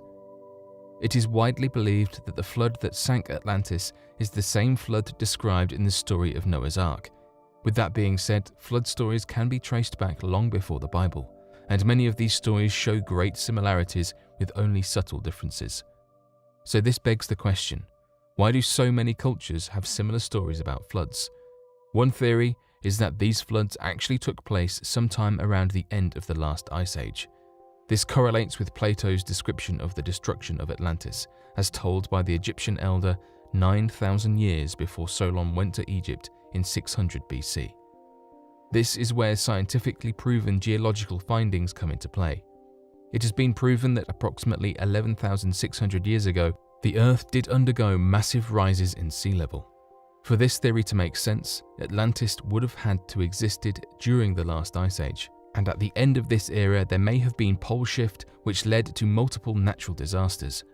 Some researchers have speculated that some survivors of this ancient maritime civilization may have reached out to surrounding civilizations like Egypt in Africa and the Incan and Aztec empires in South and Central America, and even as far as Babylonia and Sumer in Mesopotamia, and even India.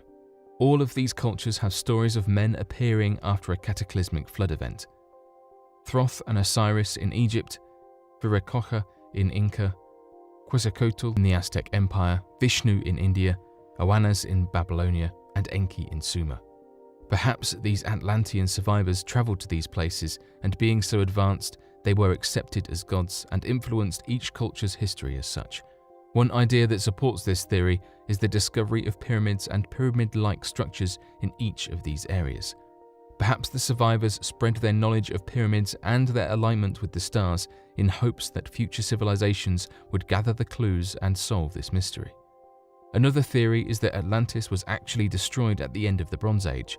The explanation for this mix-up in historic timelines can be found in ancient Egyptian timekeeping. The Egyptians used both solar years as well as lunar years for keeping time.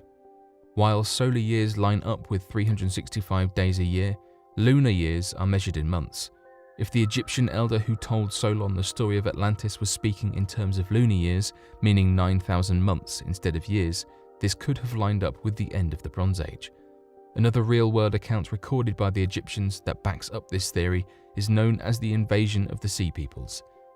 During the Bronze Age collapse, an unknown group of people attacked Egypt and other parts of the eastern Mediterranean. They seemingly came out of nowhere from the Mediterranean Sea and invaded Egypt. A famous battle ensued, which is known as the Battle of the Delta. Egypt was, however, able to fend off the unknown attackers. Could it be that these attackers were in fact Atlanteans? At any rate, it could be true that they weren't attacking at all, but Egypt was simply defending by means of offense, and recorded the battle as if they were being invaded. With that being said, and with so much other evidence supporting that Atlantis was in fact a real place, where could it be hiding? The location of where Atlantis was and where its ruins could be is perhaps the most debated topic in Atlantology. Speculations for locations vary all over the world, including but not limited to the Canary and Azore Islands, the North and Irish Seas of the Atlantic, the Spartel Bank, and southern Morocco near Gibraltar, and even in the Cyprus Basin. There are many more. However, for this video we are going to stick with 3 of not only the most popular believed to be locations for Atlantis, but also some of the most factually supported. The first possible location is what is known today as Doñana National Park in southwestern Andalusia, Spain. The first supporting piece of evidence for this location is in fact its geological location. Plato wrote that Atlantis was in front of or just beyond the Pillars of Heracles, which is known today as the Rock of Gibraltar.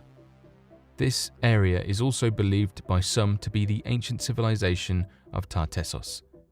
This place is mentioned several times in the Bible, but instead labelled Tarshish, and is noted as being a very wealthy civilization, rich in minerals such as gold, copper, tin, silver, and iron. These same minerals were mentioned in Plato's dialogues when describing Atlantis. Many researchers believe that Tartessos and Atlantis could in fact be the same place, but known by different names to different cultures. More supporting evidence for this location lies in the Tartessian ruins in Cancho Roano, due north of Doñana Park. It is widely accepted that after the flooding, some survivors of Tartessos, Atlantis, fled north. Ruins of Cancho Roano have been discovered that somewhat resemble a scaled-down description of Plato's city of Atlantis. At the entrance of this scaled-down Atlantis lies a carving of a warrior facing 3 concentric circles. The second possible location for the lost city of Atlantis is the modern-day island of Santorini, just north of Crete. Near the end of the Bronze Age, an event known as the Thera eruption, or Minoan eruption, took place. This was a catastrophic volcanic eruption that wiped out the majority of Santorini, as well as caused damage to surrounding islands with earthquakes and tsunamis. At this time, a Minoan settlement resided on the island, who were a dominant sea power in the eastern Mediterranean. Archaeologists have found that this settlement possessed advanced engineering knowledge, including 3 to 4 story buildings, minor earthquake-safe structures, plumbing, and sewage. The Minoans were also found to worship bulls, not unlike the Atlanteans. It seems that before the Thera eruption took place, the island may have resembled the ring-like shape as described by Plato. However, this location does erase any connection with the Pillars of Heracles, if that even is the correct location of the pillars. Perhaps those survivors of the eruption fled to surrounding civilizations, which could connect Santorini to the stories of the Sea Peoples, or being accepted as gods amongst the various cultures mentioned earlier. The third and final possible location for the continent of Atlantis is what we know today as the continent of Antarctica. The basis of this hypothesis starts with what is known as the crustal displacement theory. In short, this theory states that the Earth's crust shifts similar to the skin of a grapefruit moving around its soft interior. This theory is supplemented with other theories such as continental drift and the previously mentioned pole shift theory. Evidence supporting crustal displacement include excavated remains of woolly mammoths found in North America. Upon discovering these creatures, researchers found that the contents of their stomachs was shown to be food that would be found in warm climates, suggesting that they were frozen faster than they could escape death. Further evidence supporting Antarctica to be the location of what was known as Atlantis can be found on the map made in 1513 by 16th century cartographer Piri Reis. He is believed to have accurately depicted the northern coastline of modern-day Antarctica before it was covered with ice and before it shifted south some 2,000 miles. Other maps that support similar coastlines of Antarctica include the Orontius Phineas map of 1531, Mercator's Atlas of 1569, and the Philip Bausch map of 1739. Each of these map markers was said to study and go off of previous maps, which is a common practice in cartography, including Piri Reis. That means that there had to have been a source map for him to study and replicate. Is it possible that an advanced civilization, advanced in seafaring technology, provided a map to the world? Perhaps as the Earth's crust was displaced, survivors fled to the various civilizations in order to preserve their advanced knowledge, culture, and possibly maps. Palm leaf fossils have been found on Antarctica, indicating that at some point in the Earth's history, the continent did lie further north and was capable of inhabiting flora. Plato did say that Atlantis was larger than Libya and Asia together, which would make sense in regards to how large Antarctica may be without the icy coverage. However, modern-day researchers have pointed out that seafarers in ancient times often measured land masses by their coastal lines rather than actual area size. Applying this to the actual length of Asia and Libya's coastal lines, from the eyes of mapmakers in ancient eras, the land size of the continent of Atlantis may have been closer to the size of Cyprus or Sardinia. It is also widely accepted by researchers that what we know today as Asia and Libya may have been labelled incorrectly by ancient Greek writers. An example of this might be referring to the Kingdom of Lydia in Turkey instead of Asia, or instead of Libya, they were referring to a landmass near the Nile Delta.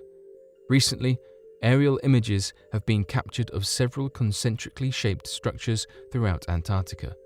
Could it be possible that these structures are ruins of ancient Atlantean empires? Until we learn more, Atlantis will remain an unexplained mystery of the world. Our planet's southernmost continent is the most uninhabited land on the face of the Earth. It is not without trying and efforts made by researchers and explorers that this land seems to be shrouded in mystery, more rather due to the area being located directly top of the South Pole, and because of this fact, appears to be amongst the most inhospitable places in the world to visit. However, new and upcoming evidence appears to have challenged this notion of inhabitation, as relics of an ancient civilization appears to have surfaced only recently. So, today, we will be uncovering these lost ancient relics and the history of the Antarctic. Both an unending tundra and an everlasting desert, Antarctica is noted as being the very last region of Earth in recorded history to be discovered. Antarctica was regarded as a land unseen until that of 1820, when the famed Russian expedition of Fabian and Mikhail first wrote about the sighting of the Thimble ice shelf and other evidence of a large continent located at the southernmost region of the world. Despite this discovery, however, the continent remained largely ignored and neglected for the entire 19th century, supposedly due to the land's hostile environment, lack of easily accessible resources, and terrible isolation. It really was not until the end of the 1800s that people began to even realise that the land existed in the first place, and began including it on maps and globes around the world. Oddly enough, though it was only recently discovered, myths of this land had been circulating amongst underground communities for quite a few centuries, but was often disregarded by supposed experts as nothing more than a fantasy or legend. In fact, many theorists believed that there was a continent in the region and had even went so far as naming the theoretical land Terra Australis, which roughly translated to the Southern Land, an idea that dates back to antiquity and is lost to time. No one knows where the myths of the Southern Land started, who knew of it, and how far back into human history it stretches. But it was definitely regarded as being information only shared amongst tight-knit communities, secret societies, and underground groups. The strangeness of the myths of Antarctica do not stop there, as the first sightings of ancient buildings in the region were first made by the ancient astronaut community that was attempting to prove an interesting idea. Around the world, we find evidence of pyramid structures that have often challenged our modern notion of the age of humanity and the technological and developmental might of our early civilizations. Given that these great structures are often found in areas that predate archaeological beliefs of early human civilizations, then discovering the location of these pyramids that humans have never been could prove to be the smoking gun evidence of possible extraterrestrial intervention. The ancient alien community then pointed at Antarctica and said that given its only recent discovery and completely uninhabitable terrain, to find such a structure amongst its icy lands would be more than enough evidence to prove such a theory. Using complex gathered research data and satellite imaging, the community worked day and night in the hopes of uncovering any evidence of these structures. Fortunately, they did. Approximately larger than the pyramids at Giza, the ancient astronaut community began noticing strange mountains that did not seem to match with the overall landscape of the region. Not only did these supposed large mountains not exist anywhere close to a mountain range, but in the region in which it inhabited did not appear to even have the stresses or strains of the tectonic plates that could cause a potential mountain range in the first place. Not only this, but the size of the mountain in that area ended up displaying the proportions of a perfect pyramid, with 4 even sides, a symmetrical peak, and the same degree in slope gradient compared to the large pyramids at Giza. Images of these structures in high definition can also be found thanks to efforts made by researchers to locate the peaks of the mountains in the attempts to disprove these satellite images, but only worked to prove their existence and showcase their symmetrical and artificial design in clearer imaging.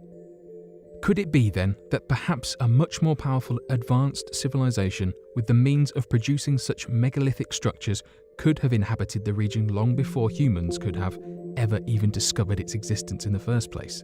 An interesting fact to take into consideration is the history of the region. What many people do not know is that Antarctica was once a lush and dense forest, with a population to match long before it became the wasteland it is most notably known as today. Evidence of this can be found when looking at a team of archaeologists and researchers that led an expedition in Antarctica in November of 2016 that lasted for several months, ending on January of 2017. The team found shocking evidence of lush forests in the region after locating and identifying a large amount of fossil fragments from ancient trees that dated as far back as more than 260 million years. Interestingly enough, this timeline correlates with one very important event in the past, the Permian period, also known as the greatest mass extinction event in the history of the world. It is interesting then to consider this idea that roughly 260 million years ago, the continent of Antarctica would have been a densely populated lush green forest with a tremendous variation in wildlife and ecosystems. A professor at the University of Wisconsin, known as Dr. Gulbranson, argues that the continent as a whole was much warmer and even more humid than many areas today. In fact, he has overwhelming evidence that the area would have been closer in resemblance to the boreal forest of present-day Siberia, a place today with a thriving population, vast resources, and a stable economy. Now, of course, you might be thinking that if Antarctica has not been a thriving land for such a long time, then how could it be that there has been any activity of human life and construction on this continent? There really could not have been any way that humans could have built any types of megalithic structures on the continent in the time that humans even came into existence. But that is entirely the point that is being made. If any relics are found, then it is without a doubt evidence of a past advanced civilization that is not human, as there is no way human beings could be responsible for its creation.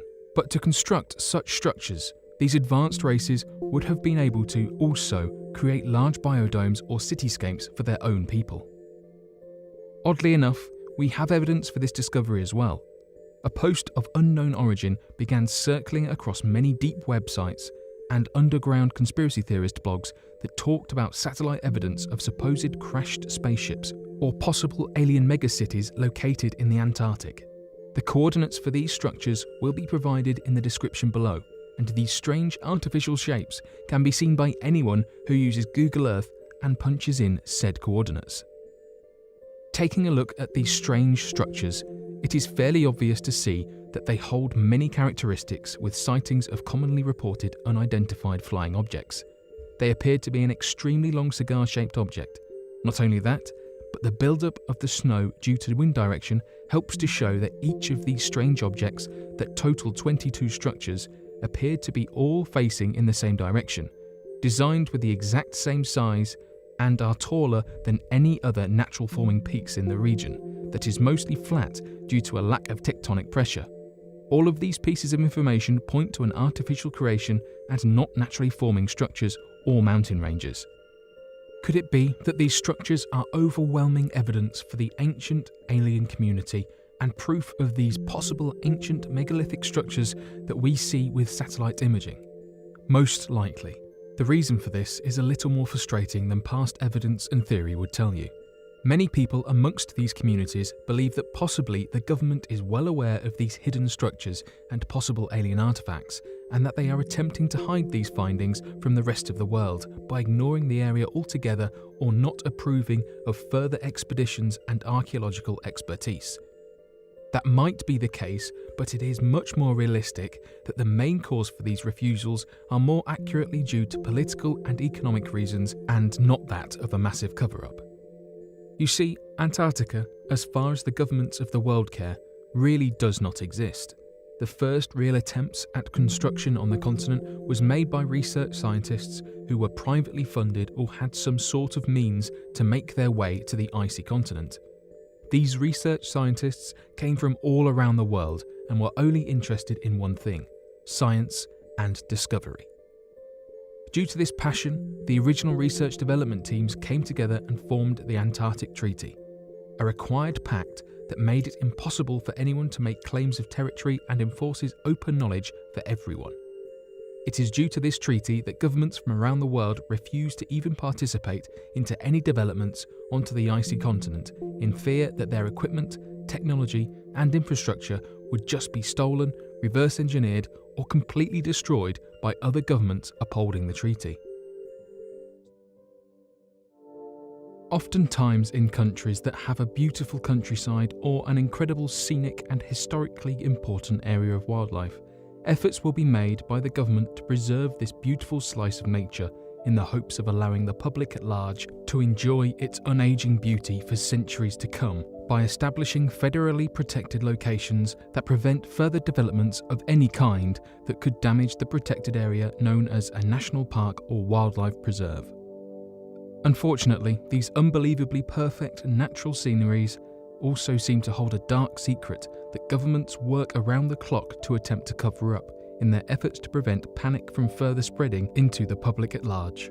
Today, we will be going over and discussing these strange dark secrets and a possible theory as to what could truly be going on under the surface. There seems to be an unreasonable amount of disappearances that occur in national parks from around the world, an almost disproportionate amount given any other area it is compared to regarding visiting populations of any kind. Of course, skeptics might argue that it would make sense for there to be so many disappearances given the fact that national parks are massive and, to an untrained individual, could potentially be a death sentence if they happen to become lost in its unending size. This does not appear to be the case, however, as we are not merely discussing fatalities or discovered bodies. In fact, we are talking about quite the opposite. Many people walk into a national park and are never seen and heard from again. This strangeness is compounded when regarding information surrounding the missing hikers and campers. There are many experienced hikers and campers who disappear completely. Some such hikers even laying out plans of travel, backup phones in case of emergency, telling family members and friends where their trail will be covering, and so on. But when search parties go out to find them, not a single clue left behind as to what could have possibly happened to them seems to surface. Take, for example, one such case of a young 27-year-old man by the name of Vadim Mukim. Vadim had went out into the area of the Sunset Falls campgrounds with multiple friends and experienced outdoorsmen in the hope of having a relaxing time out in the national park located near where he lived. Vadim was no stranger to the outdoors, and it was often common to find him amongst other experienced hikers, campers and outdoorsman enthusiasts. Oddly enough, the group of friends spent the day riding mountain bikes and ATVs, having fun before heading back to their cabin. When they were at the cabin at roughly 6 o'clock p.m, the group of friends went out again to go ride for a little while more in the dark. Vadim decided to stay behind to relax a bit, and so told his friends to go on without him. When the friends later returned, only a few hours had passed, but it seemed obvious that something was wrong. Vadim could not be found anywhere. Immediately, the group of friends contacted authorities, but it was apparent that he had mysteriously vanished without a trace of a clue left behind to find out where he went. No tracks, no written note, nothing taken from his equipment. Vadim just disappeared. Over the next few days, search crews of over 100 different volunteers worked tirelessly to search for Vadim and combed the area in rigorous search, but still found no trace of the man even within the search radius of 3 miles. Vadim's case is not the only one of its kind. Countless reports of people going missing seem to happen all the time in national parks. Oddly enough, these reports do not contribute to the death count provided by government statistics, and so are then essentially covered up for some unknown reason. Could it be that there is something to hide? For us to find that out, we need to ask the right questions. If these people who have gone missing were in excellent physical and mental condition, while also possessing incredible hiking skills, and were essentially regarded as individuals of whom knew exactly what they were doing when they went missing, and there was still no trace of them to be found, then we need to consider the idea that perhaps there is something other than the decisions of these hikers at fault for their disappearances. So we should first ask ourselves, is there something that is being hidden that exists in these national parks? One of the biggest clues that we can first gather is the creation of national parks and the reason for it.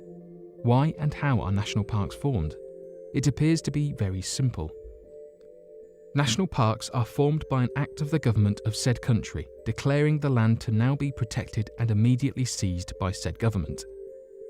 This has caused a variety of issues in the past. One most notable is the reference to the town of Boston, Ohio, that formed the national park under an executive order by the president on top of an already existing town that led to many residents of the town to be forced out of their homes at gunpoint. Could it be that perhaps national parks are formed to hide something that has been found? To preserve wildlife or creatures that otherwise need to remain hidden? Why else would the creation of such zones be so violent and protected by the federal government? An interesting statistic of this idea comes from the commonly reported sightings of strange creatures in national parks from around the world. In the Aokigahara forest, many have reported supernatural sightings of the spirits of departed individuals and strange orbs of light following them. All throughout North and South America, national parks are a hotspot for alien activity, sightings of creatures known as Sasquatches. In other places around the world, strange monsters, demons, and other appearances are reported in national parks, and it seems to be a trend that only continues to grow as more and more tourists visit these areas. Could it be that these areas are being preserved to cover up these strange sightings and occurrences? Further evidence can be found when analysing a surprising number of cases found at the Green Mountain National Forest near Glastonbury Mountain and Vermont's Long Trail. In fact, many locals regard the area with a sense of supernatural and paranormal themes, as many of the disappearances appeared to happen in a relatively small area referred to as the Bennington Triangle. The area was provided that name by the locals after an unreasonable amount of disappearances began to happen during 1945 to 1950 of experienced hikers, travellers, campers and outdoorsmen. Some of these disappearances also seem to occur while the person was still within 50 yards of their group, but still happened to vanish without a trace. Connections made in a previous video that linked the strange occurrences of Bigfoot sightings and unidentified flying objects has caused us at Unexplained Mysteries to make further connections between ancient myths and religious beliefs from around the world. What if the reason for why governments are forming national parks and preventing these areas from being further developed is due to the fact that maybe these locations around the world are hotspots of paranormal, supernatural, and extraterrestrial activity? What if these areas are gateways to other worlds or realms? An interesting parallel can be made about the old myths of Merlin the Wizard, who claimed to have entered deep forests to locate a long-forgotten race of ape-like creatures that had the ability to do magic and travel between different worlds. What if, then, these Sasquatch creatures are potentially ape-like creatures that Merlin claims to have encountered, and the cause for so many people disappearing without a trace is because perhaps they had stumbled into a gateway to another world or were taken there by some strange creature?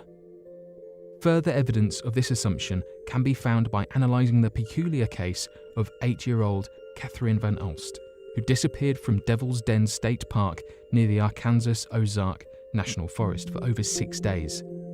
It was a wonder to the search and rescue team to have found the young girl alive after nearly a week of being lost in the woods, given that most people will collapse of exhaustion after less than a couple of days.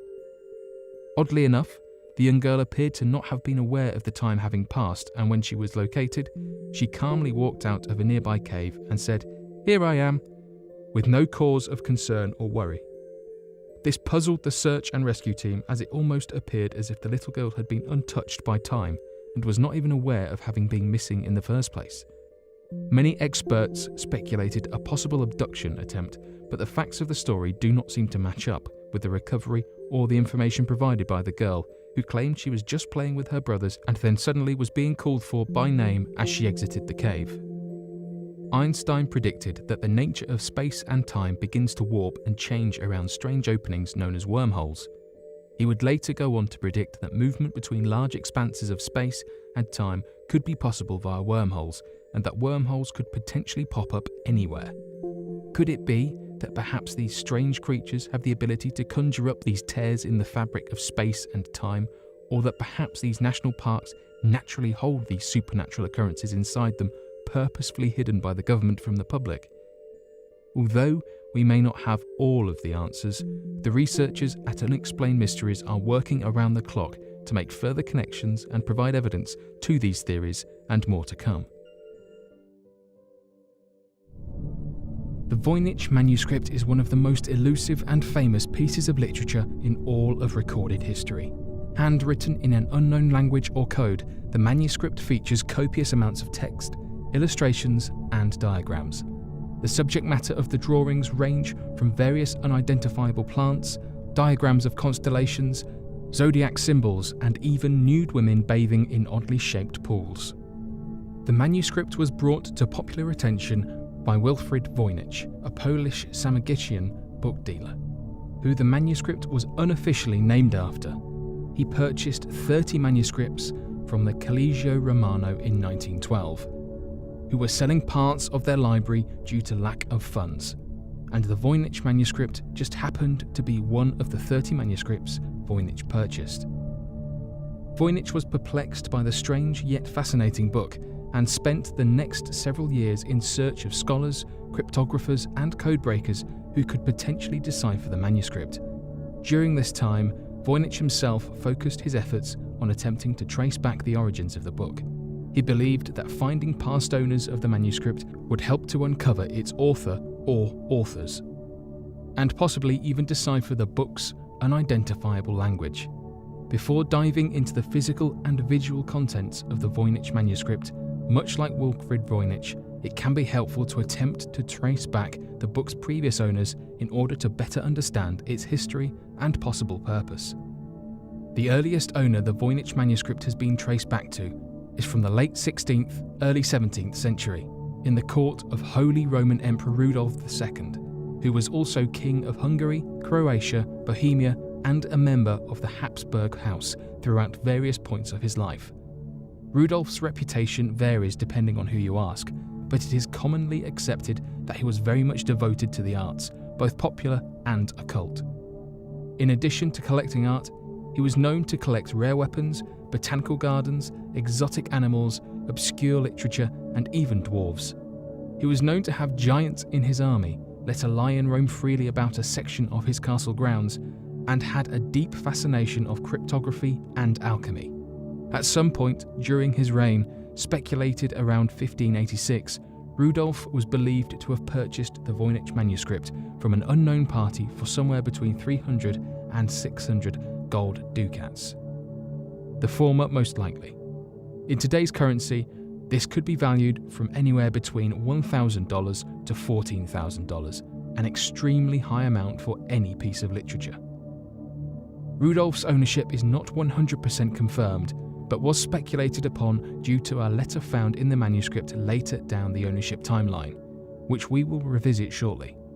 At some point during Rudolf II's reign as king, his court was accompanied by alchemists John Dee and Edward Kelly. Some researchers believe either Dee or Kelly to be the selling party or even the authors of the Voynich manuscript, due both to their attendance of Rudolf's court at this time, as well as an entry in John Dee's diary in 1586, in which he writes about comeuppance of 300 ducats from an unnamed source. Upon Rudolf II's death, many of his belongings were passed down to various members of his court, including the Voynich manuscript. Exactly who the manuscript was given to at this point is still up for debate. It was either received by Rudolf's personal physician at the time, Jacobus de Tepenez, or to Rudolf's botanist, a man named Marcisi.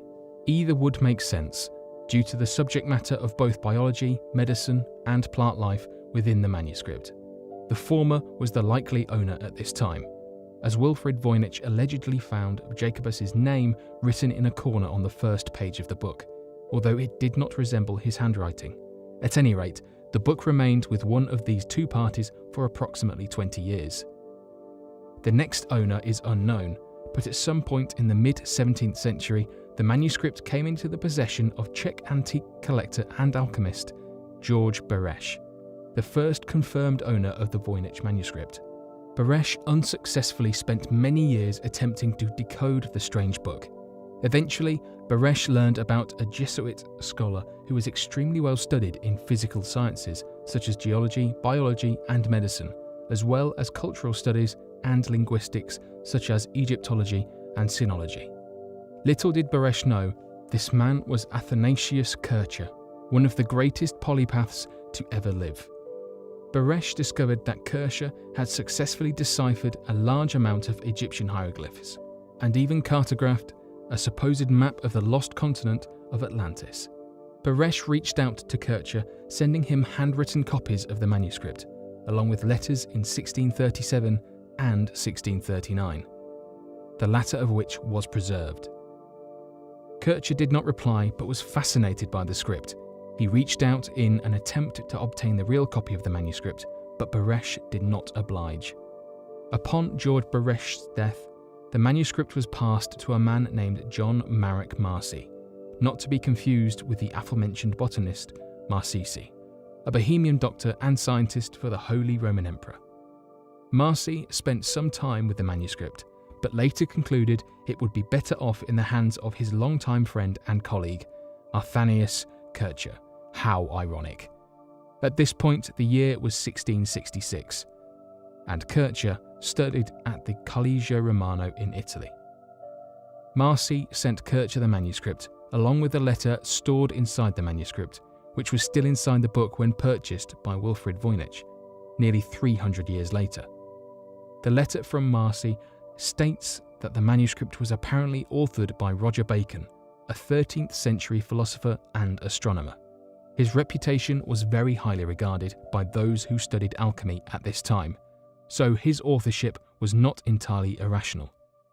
The letter also reads that Marcy's friend, Bohemian lawyer and writer Raphael Nischowski, who also served under Rudolf II, claimed that Rudolf purchased the manuscript for 600 gold ducats. Perhaps Dee and Kelly split this amount, and the deal was made sometime before 1611, perhaps by German book dealer Karl Weidmann, who was known to sell books to Rudolf in the late 16th century. In the end, Athanasius Kircher was unable to decipher the Voynich manuscript and came to the conclusion that the text was a universal language, maybe at some point understood by the entire world's population, or perhaps meant to be understood by all living and non-living beings and objects. This claim is largely conceptual and often disputed because although Kircher was an accomplished polymath, his decipherment of the Egyptian hieroglyphs were later found to be incorrect. Upon Kircher's death, the Voynich manuscript remained in the library of the Collegio Romano for the next 200 years. In 1870, the Papal States were annexed by Victor Emmanuel II of Italy.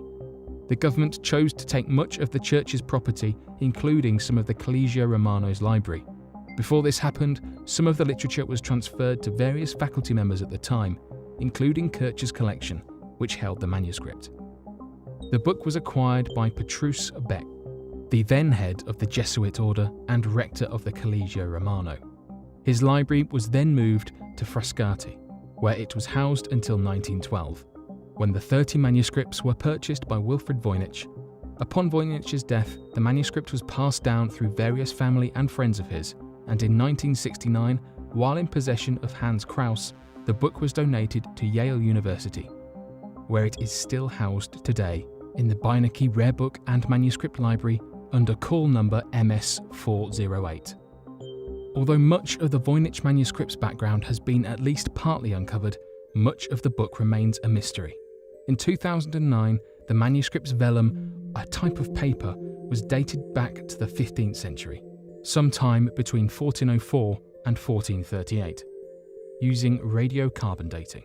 Scholars believe it could have possibly been written in northern Italy during the early Italian Renaissance, and the language could possibly have Turkish or Hebrew origins. The manuscript itself consists of approximately 240 pages, some of which fold out to show large illustrations, and many pages are missing. Because the text is unreadable, the manuscript has been split up into 6 sections based on the varying illustrations and assumed subject matter. Number 1. Herbal. 112 pages. This section contains 1 to 2 illustrations of plants and flora per page, accompanied by paragraphs of text. None of the plants are 100% identifiable. 2. Astronomical. 21 pages. This portion is made up of circle-shaped diagrams similar to those found in the fields of astrology and astronomy. Some of these diagrams show stars, suns, and even moons. One collection of diagrams shows 12 symbols for the zodiac constellations, as in a pair of fish for Pisces, a bull for Taurus, and so on. 3. Biology. 20 pages. Also referred to as the anatomical section. This portion is made up of large blocks of text, with various smaller drawings, mostly of nude women bathing in pools or tubs, connected to elaborate plumbing systems, which were later believed to resemble various human organs and body parts, namely those of the female type. 4. Cosmological. 13 pages. This portion is made up of more circular diagrams, similar to those found in the astrological section, but far more obscure. This section contains a popular fold-out illustration, known as the Rosette's Folio. This fold-out shows 9 islands connected by what appear to be causeways, accompanied by what may be castles and a volcano. 5. Pharmaceutical. 34 pages. This part is made up of isolated plant parts, such as roots, leaves, seeds, and so on. Drawings of what appear to be apothecary jars are also present, accompanied with text. 6. Recipes. 22 pages. This section is full of pages of text, but broken into step-by-step sections. Some pages are text only, and therefore uncategorized. One of the biggest mysteries behind the Voynich manuscript lies in its purpose. Although still unknown, many experts believe the book was meant to serve as a pharmacopoeia, or a technical book covering subject matter like medieval sciences, early modern medicines, and even alchemy. Other researchers believe the solution behind finding the manuscript's purpose lies in the path of finding the true author. Some of the more popular theories for who created the manuscript include Roger Bacon, John Dee, or Edward Kelly, Giovanni Fontana, or Wilfrid Voynich himself.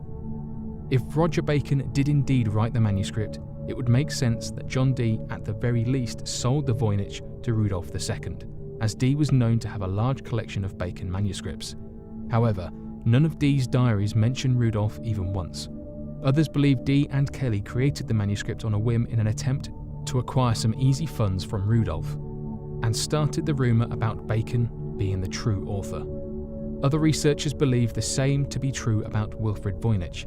Being an established book dealer, one can assume a book by the great Roger Bacon would be worth a great deal of money, and he could have fabricated the letters found inside the manuscript. Although the vellum was carbon dated, the ink was not. Another theory was that 15th century Italian engineer Giovanni Fontana was the true author. Many of the illustrations in the manuscript bear some resemblance to some of his other works. And in his book, Secret of the Treasure Room of Experiment in Man's Imaginations, Fontana talks about using encrypted languages along with ciphers used to decode them. While some seek to find the manuscript's creator, others focus on attempting to decode the text within its pages. It is believed that the text is either a code-based message that needs to be deciphered by using some type of letter-based or number-based cipher, that of which has still not been found. Others believe the text are actually coded messages, whereas one would use a stencil to cover up portions of the page to reveal characters from an actual known language, blocking out the noise text.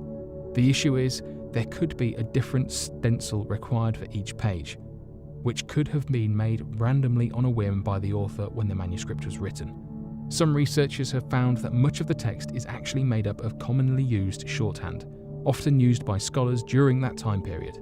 Upon recreating the text into full language, the contents did not make much sense, likely ruling out this theory. There have been a number of people throughout time claiming to have decoded the manuscript, however none have been 100% confirmed. Perhaps the Voynich was a medicine book written in a lost language by a lost civilization, or maybe its contents come from outside of our Earth. It is also a possibility that the book is complete nonsense, used to get some quick cash. Until more history is uncovered, or code-breaking technology advances, the Voynich manuscript will remain one of the most unexplainable literary mysteries the world has ever seen. For many years now, there has been a conspiracy in the alien community that has posited forward a theory as to why the extraterrestrial awareness movement is having a massive difficulty getting its feet off of the ground. Despite so many people attempting to come forward with their own abduction witness accounts, the incredible amount of annual witness reports of unidentified flying objects, and overwhelming pieces of evidence as to the viability and validity of an extraterrestrial intervention on our planet, there seems to be equal effort in part to destroy the movement as it grows. Originally, ideas began floating around believing that perhaps government agents were using intense scare tactics to prevent people from sharing their stories.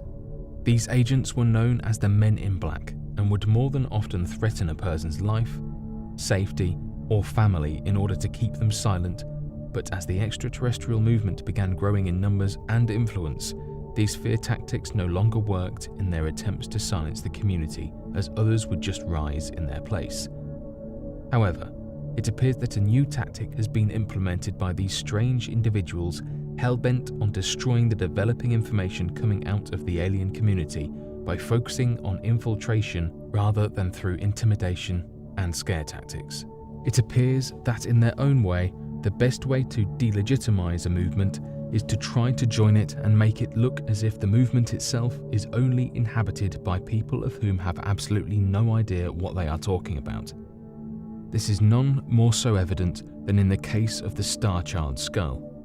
So today, here at Unexplained Mysteries, we will go back to analyze its strange history and why it was a part of one of the most damaging hoaxes to the alien community and future researchers of the extraterrestrial phenomenon. The Star Child skull was a supposed extraterrestrial skull that was recovered back in 1999, when a paranormalist known as Lloyd Pye claimed to have come into contact with a young couple from El Paso, Texas, in February of that year, of whom were in possession of the extraterrestrial skull. Despite Lloyd Pye receiving and becoming aware of the skull back in 1999, however, the skull itself did not come into the world of relevancy until late 2003, for reasons otherwise not specified. According to the young couple of which Lloyd Pye received the extraterrestrial skull from, the skull itself was claimed to have been uncovered back in 1930 from an old mine tunnel located roughly 100 miles southwest of the city of Chihuahua in Mexico, alongside the body of a young woman of whom appeared to be buried alongside the strange skull. Unfortunately, this story cannot be confirmed, and the couple of whom supposedly provided the skull as evidence cannot be found for comment. The problem to which Lloyd Pye claims is nothing more than the couple's need for anonymity. The skull's sudden popularity in 2003 led to it quickly being the centre of attention for skeptics and the scientific community, of whom agreed to undergo DNA testing of the skull to uncover whether or not it was truly extraterrestrial. Obviously enough, the DNA results came back proving not only that the skull was a human child and the entire stunt pulled was nothing more than a hoax, but that the skull was of a child of whom had passed away from hydrocephalus, a rare birth defect in which a child experiences a large amount of cranial fluid pressure that causes the still-forming skull to bulge outwards, giving it an enlarged appearance. This led to not only the extraterrestrial community being made into a laughingstock, but any other further efforts into DNA testing for additional extraterrestrial claims to be blocked by scientific establishments that perceived the endeavour as nothing more than a waste of time and resources. There is a startling connection here to be made, however, as well as the main argument for why the Star Child skull and its popularity was nothing more than a stunt to delegitimize the extraterrestrial community and the evidence gathered for extraterrestrial visitation. At the same time that this Star Child skull began making headlines all around the world, a more legitimate discovery was taking place, led by the lead researchers involved with the promotion of the Disclosure Project spearheaded by a Dr. Stephen Greer. Dr. Stephen Greer had made an incredible discovery that pertained to a strange recovered artifact that was described as being a small humanoid creature that had been mummified and buried behind an old church decades prior to its discovery that was circling black market traders, of which was then later recovered by alien enthusiasts to undergo DNA testing to prove its legitimacy as an extraterrestrial entity. This strange mummified creature appeared to share many of the same distinct characteristics described in extraterrestrial sightings, with an elongated head, small mouth, large eyes and human-like body, but only stood to be, when measured from the top of its skull to the bottom of its feet, roughly 6 inches tall. In fact, the entire creature could approximately fit in the palm of your hand. At first sight, many people believed the tiny mummy to be nothing more than an artistic piece that used the bones of different animals to create the realistic looks and textures of a miniature humanoid creature. However, surprisingly, that proved to not be the case. Though it was next to impossible to get the mummy to be treated seriously by the scientific community and required personal funding somewhere close to $50,000 and a DNA tester willing to look past the stigma of such claims, it was quickly uncovered that the creature was completely legitimate and, strangely enough, contained human DNA. This sparked the interest of other independent researchers who looked more closely at the bone structure of the tiny creature and realized that the small humanoid mummy died at the age of 6.5 years old. This then begged the question, how could this small humanoid creature have been 6.5 years old, and where did it come from? Given the range of genetic mutations found throughout the DNA, it became apparent to some alien enthusiasts that this small creature could have been a half-human, half-alien hybrid manufactured by extraterrestrials. The main reason as to why this incredible find plays a huge role in this story is the fact that all of its media coverage and relevancy was stolen by the supposed incredible finding of the Star Child skull. In fact, the majority of the problems faced by Dr. Stephen Greer's find centered around the Star Child skull being a massive hoax and making it next to impossible for other extraterrestrial enthusiasts to be treated seriously. As the years went on, these issues only metastasized. Not only did many websites and articles falsely name Dr. Stephen Greer's find with the name of the Star Child skull, but would often regard the find as completely debunked and unremarkable despite the overwhelming evidence of its legitimacy. This leads us down the strange rabbit hole as to the Star Child skull and its importance in destroying the alien community. One of the key players in making the Star Child skull a popular headline came from a man known as Ben Radford. Ben Radford, at the time, claimed to be a paranormal enthusiast and researcher who seemed to be very much a supporter of such communities when the Star Child skull was first discovered. Today, Ben Radford's true nature has shown time and time again in his books talking about skepticism, debunking theories, the promotion of hoaxes such as the Phantom Clown Scare and trends in social media along with a now famous quote in opposition of the Starchild skull, in which he more than ridicules the community. So though he was one of the key players in helping the story gain popularity, it remains obvious that he seemed to be motivated in the avenues of portraying his opposition in a negative light rather than his self-proclaimed need of support at the time. We see evidence of individuals with the same agenda all throughout the extraterrestrial community, of whom claim to be an avid supporter of the community, but then slowly reveal their true agenda. One most notable instance is that regarding the story of Stan Romanek, who would often remark that his evidence would go missing, his photos would become deleted, and in one special instance, a member of his own group, when handed the camera with irrefutable proof, quickly deleted the picture and claimed it was just erased out of nowhere. Stan Romanek would later be sent to court under strange charges, with evidence of the officer in charge of his case being a corrupt opposition of whom had taken bribes in the past, as well as overwhelming evidence of an infiltration of his group.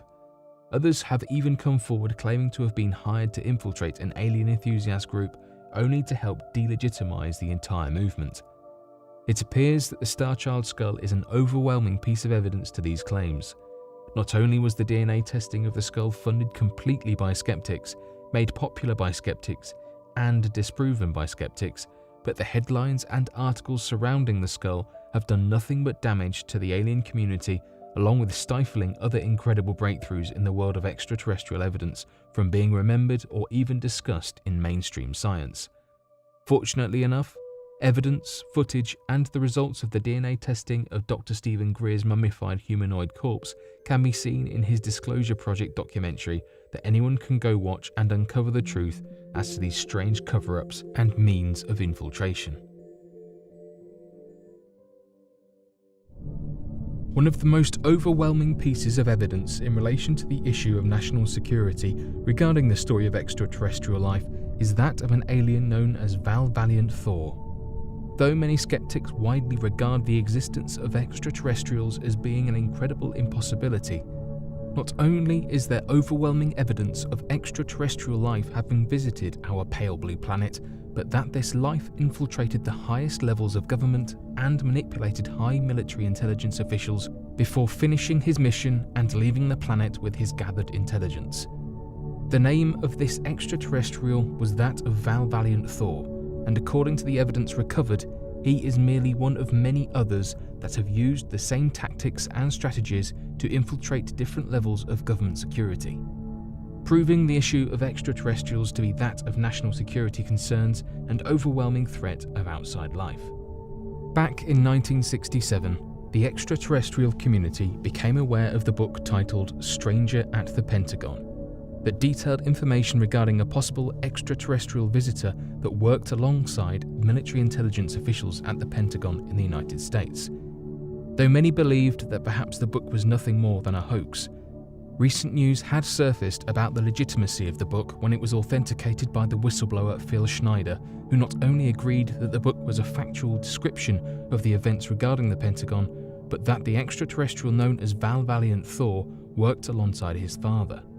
In fact, Phil Schneider went on record and claimed that he had a picture of Val Valiant Thor and showed it to many different people at his lecture taken back in August of 1943, with irrefutable proof of the location being taken at a high military intelligence official location. Unfortunately, before further copies of the image could be created, Phil Schneider had been found dead shortly thereafter, making the last video recording of Phil Schneider the only evidence of his claims, and the picture he possessed which can be found on YouTube today. Due to this, Phil Schneider's passing makes the last video clip recorded and the book the only surviving witness account of the events. According to the book, Val Valiant Thor landed on March 16, 1957, in Alexandria, Virginia, where two policemen approached the craft with their weapons drawn on the alien, only for him to immediately counter their attacks by using advanced techniques of what was described as thought transference to essentially use mind control to manipulate the policeman to drop their weapons and drive him to Washington, D.C., which is exactly what they did without any hesitation or struggle. This would not be the last of the extent of this mind control tactic used, as Val Valiant Thor would then go on to manipulate high military personnel that allowed him to pass through high security posts to reach the Pentagon, and then furthermore the White House itself, to be granted an audience with the then United States President Dwight D. Eisenhower. This is where the alien's dishonesty would shine and the clear statement of his intentions would come through.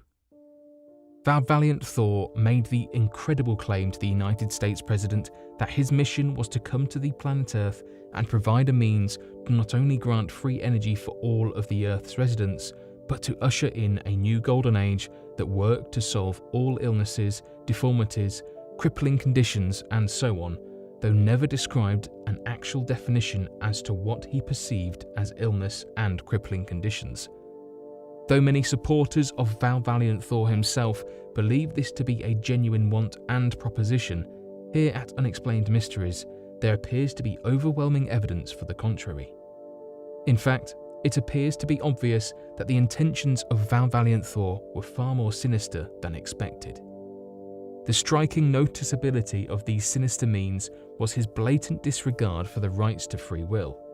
All throughout the book and various witness accounts, it talks about how Valiant Thor used strange techniques in telepathy and mind control to gain access to high military intelligence or to trick individuals into helping him for various tasks and access points.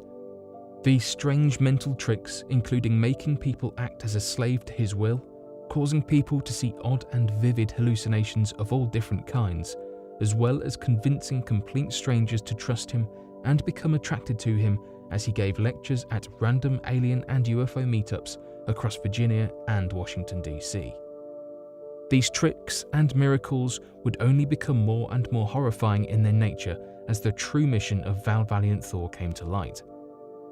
Even though the extraterrestrial visitor was a self-proclaimed savior of humanity, supposedly wanting nothing more than to provide a vaguely advanced technology capable of curing all disease and illnesses, as well as providing free energy, next to no effort was provided into completing this mission. In fact, when Valiant Thor approached the President of the United States and came forward with his proposition, Dwight D. Eisenhower said that it could very well cause a danger to the industries of capitalism and to humanity in general if there were no struggles left to overcome, claiming that obstacles and pain are the driving forces of human nature, and if a supposed peace on Earth were to exist, humanity would slowly devolve into nothing and no great minds could prosper and solve issues if no issues existed. Essentially clarifying that if all our help came from an extraterrestrial force, humanity would be forced into a premature state of infancy, relying solely on extraterrestrial technology and become an inherent slave race of these forces. After hearing this, Valiant Thor completely redacted his efforts to provide these technologies and seemed almost perfectly content with not helping humanity. In fact, the whole proposition turned out to be nothing more than an obvious bluff. Shortly after this, Valiant Thor then began to try to convince the United States President if he could take him aboard his spaceship and take him back to his home planet of Venus. Eisenhower then asked Valiant Thor where his home planet was specifically and what it was like. Valiant Thor then replied that his home planet was the planet Venus, the second planet from the Sun, and that it was paradise on Earth with beautiful lush green forests and heavenly atmospheres. Of course, at this time, no one was aware what the surface of Venus looked like, and though the planet was known to have a lot of the same characteristics as Earth, nothing else more was understood. The truth is known today that the surface of Venus is a blazing hot planet, which is more hell-like in its appearance than anything Valiant Thor claimed for it to be, marking one of the first and obvious dishonest statements he would provide. Luckily, the president had the sense to refuse and instead had the extraterrestrial detained at the headquarters of the Department of Defense known as the Pentagon. This move turned out to be exactly what the extraterrestrial visitor was hoping for, however, as Valiant Thor allowed many to believe he was contained within the Pentagon. But many other witness reports discussed personnel seeing Valiant Thor roaming around the area without supervision and accessing secret military intelligence files. It was believed that Valiant Thor was using a nearly supernatural ability, as many of these witness reports regarded seeing the alien in an ethereal form wandering around, but when they would enter the room he was supposedly staying in, he would be there acting as if nothing was going on. Shortly after these stunts, it became apparent that the alien could not be completely contained and that he was perhaps acting as a spy to gather intelligence information for extraterrestrial forces. These tensions reached a climax after the Department of Defense began doing state-of-the-art testing against the clothing materials brought by Val Valiant Thor himself. The materials were described as being completely indestructible in nature. When Val Valiant Thor became aware of these tests, he merely sniggered and explained that humans were not capable of causing any damage to his clothes or to himself, and seemingly laughed off the idea of being stopped. Threatened by this, the United States general conducting the investigations confronted Val Valiant Thor, seemingly immune to his attempts at mind control, and made a few key observations.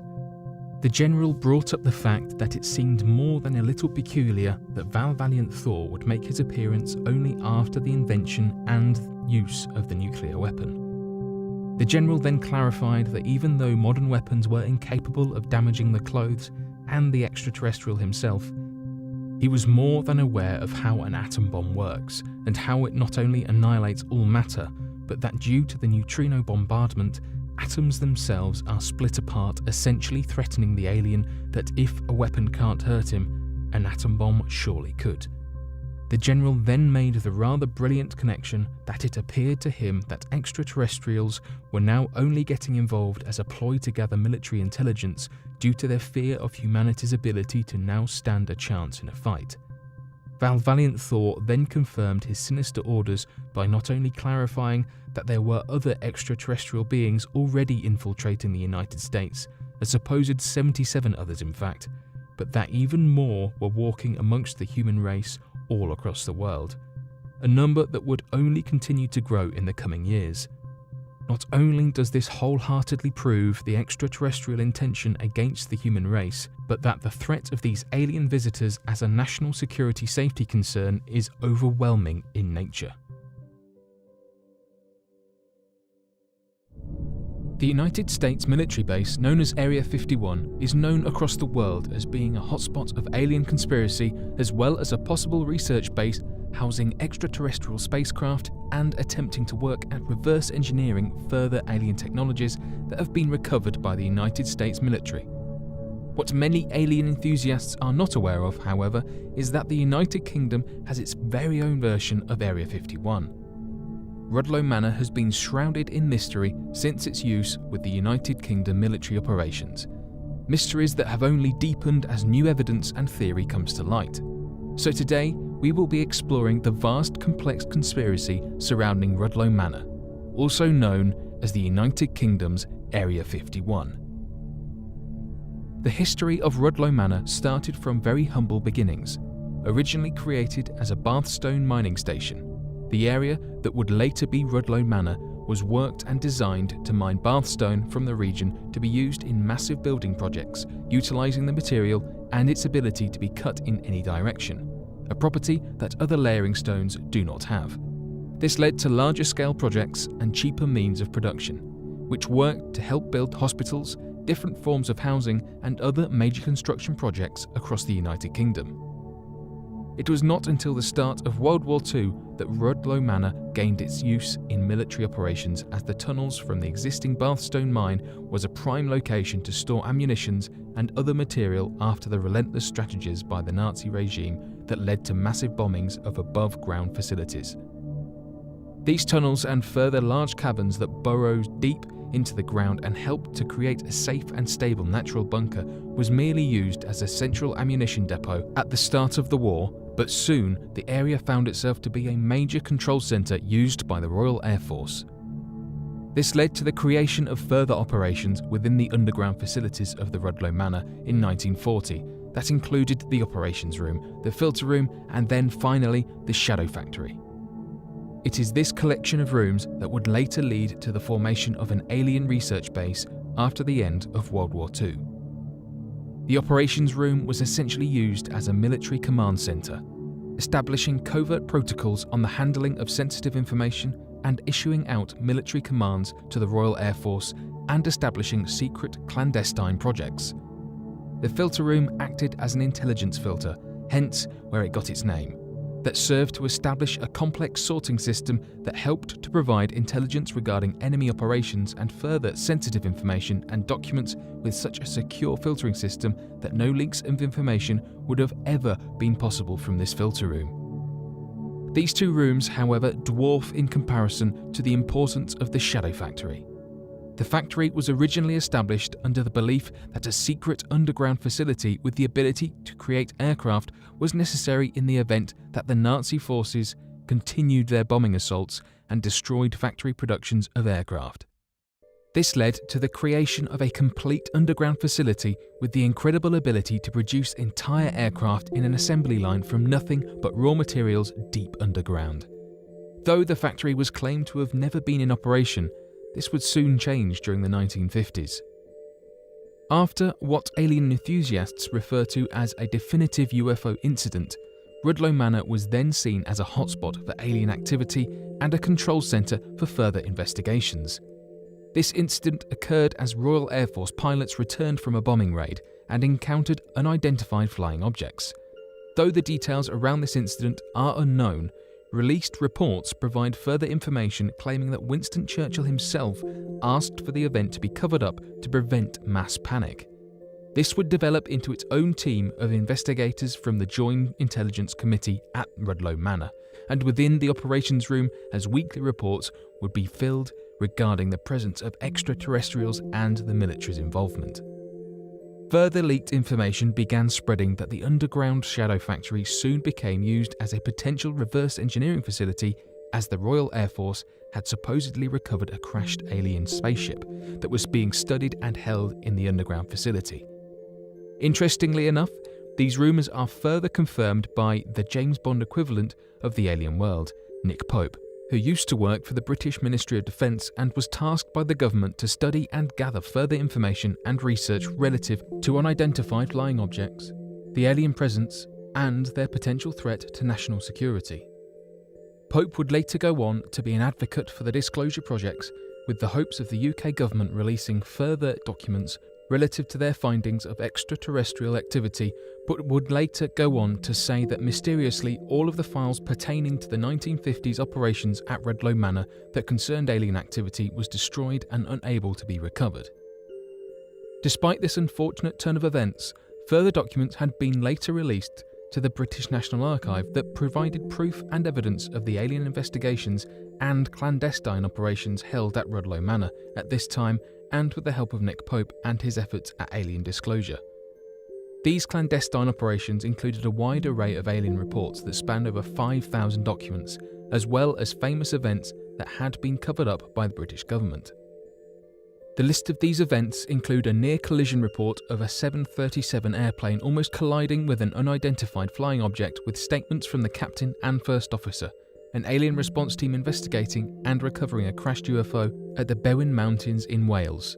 Full detailed investigative reports of the Western Isles incident that many locals claim to have heard a loud explosion over the Atlantic, confirming the incident to be of extraterrestrial origin.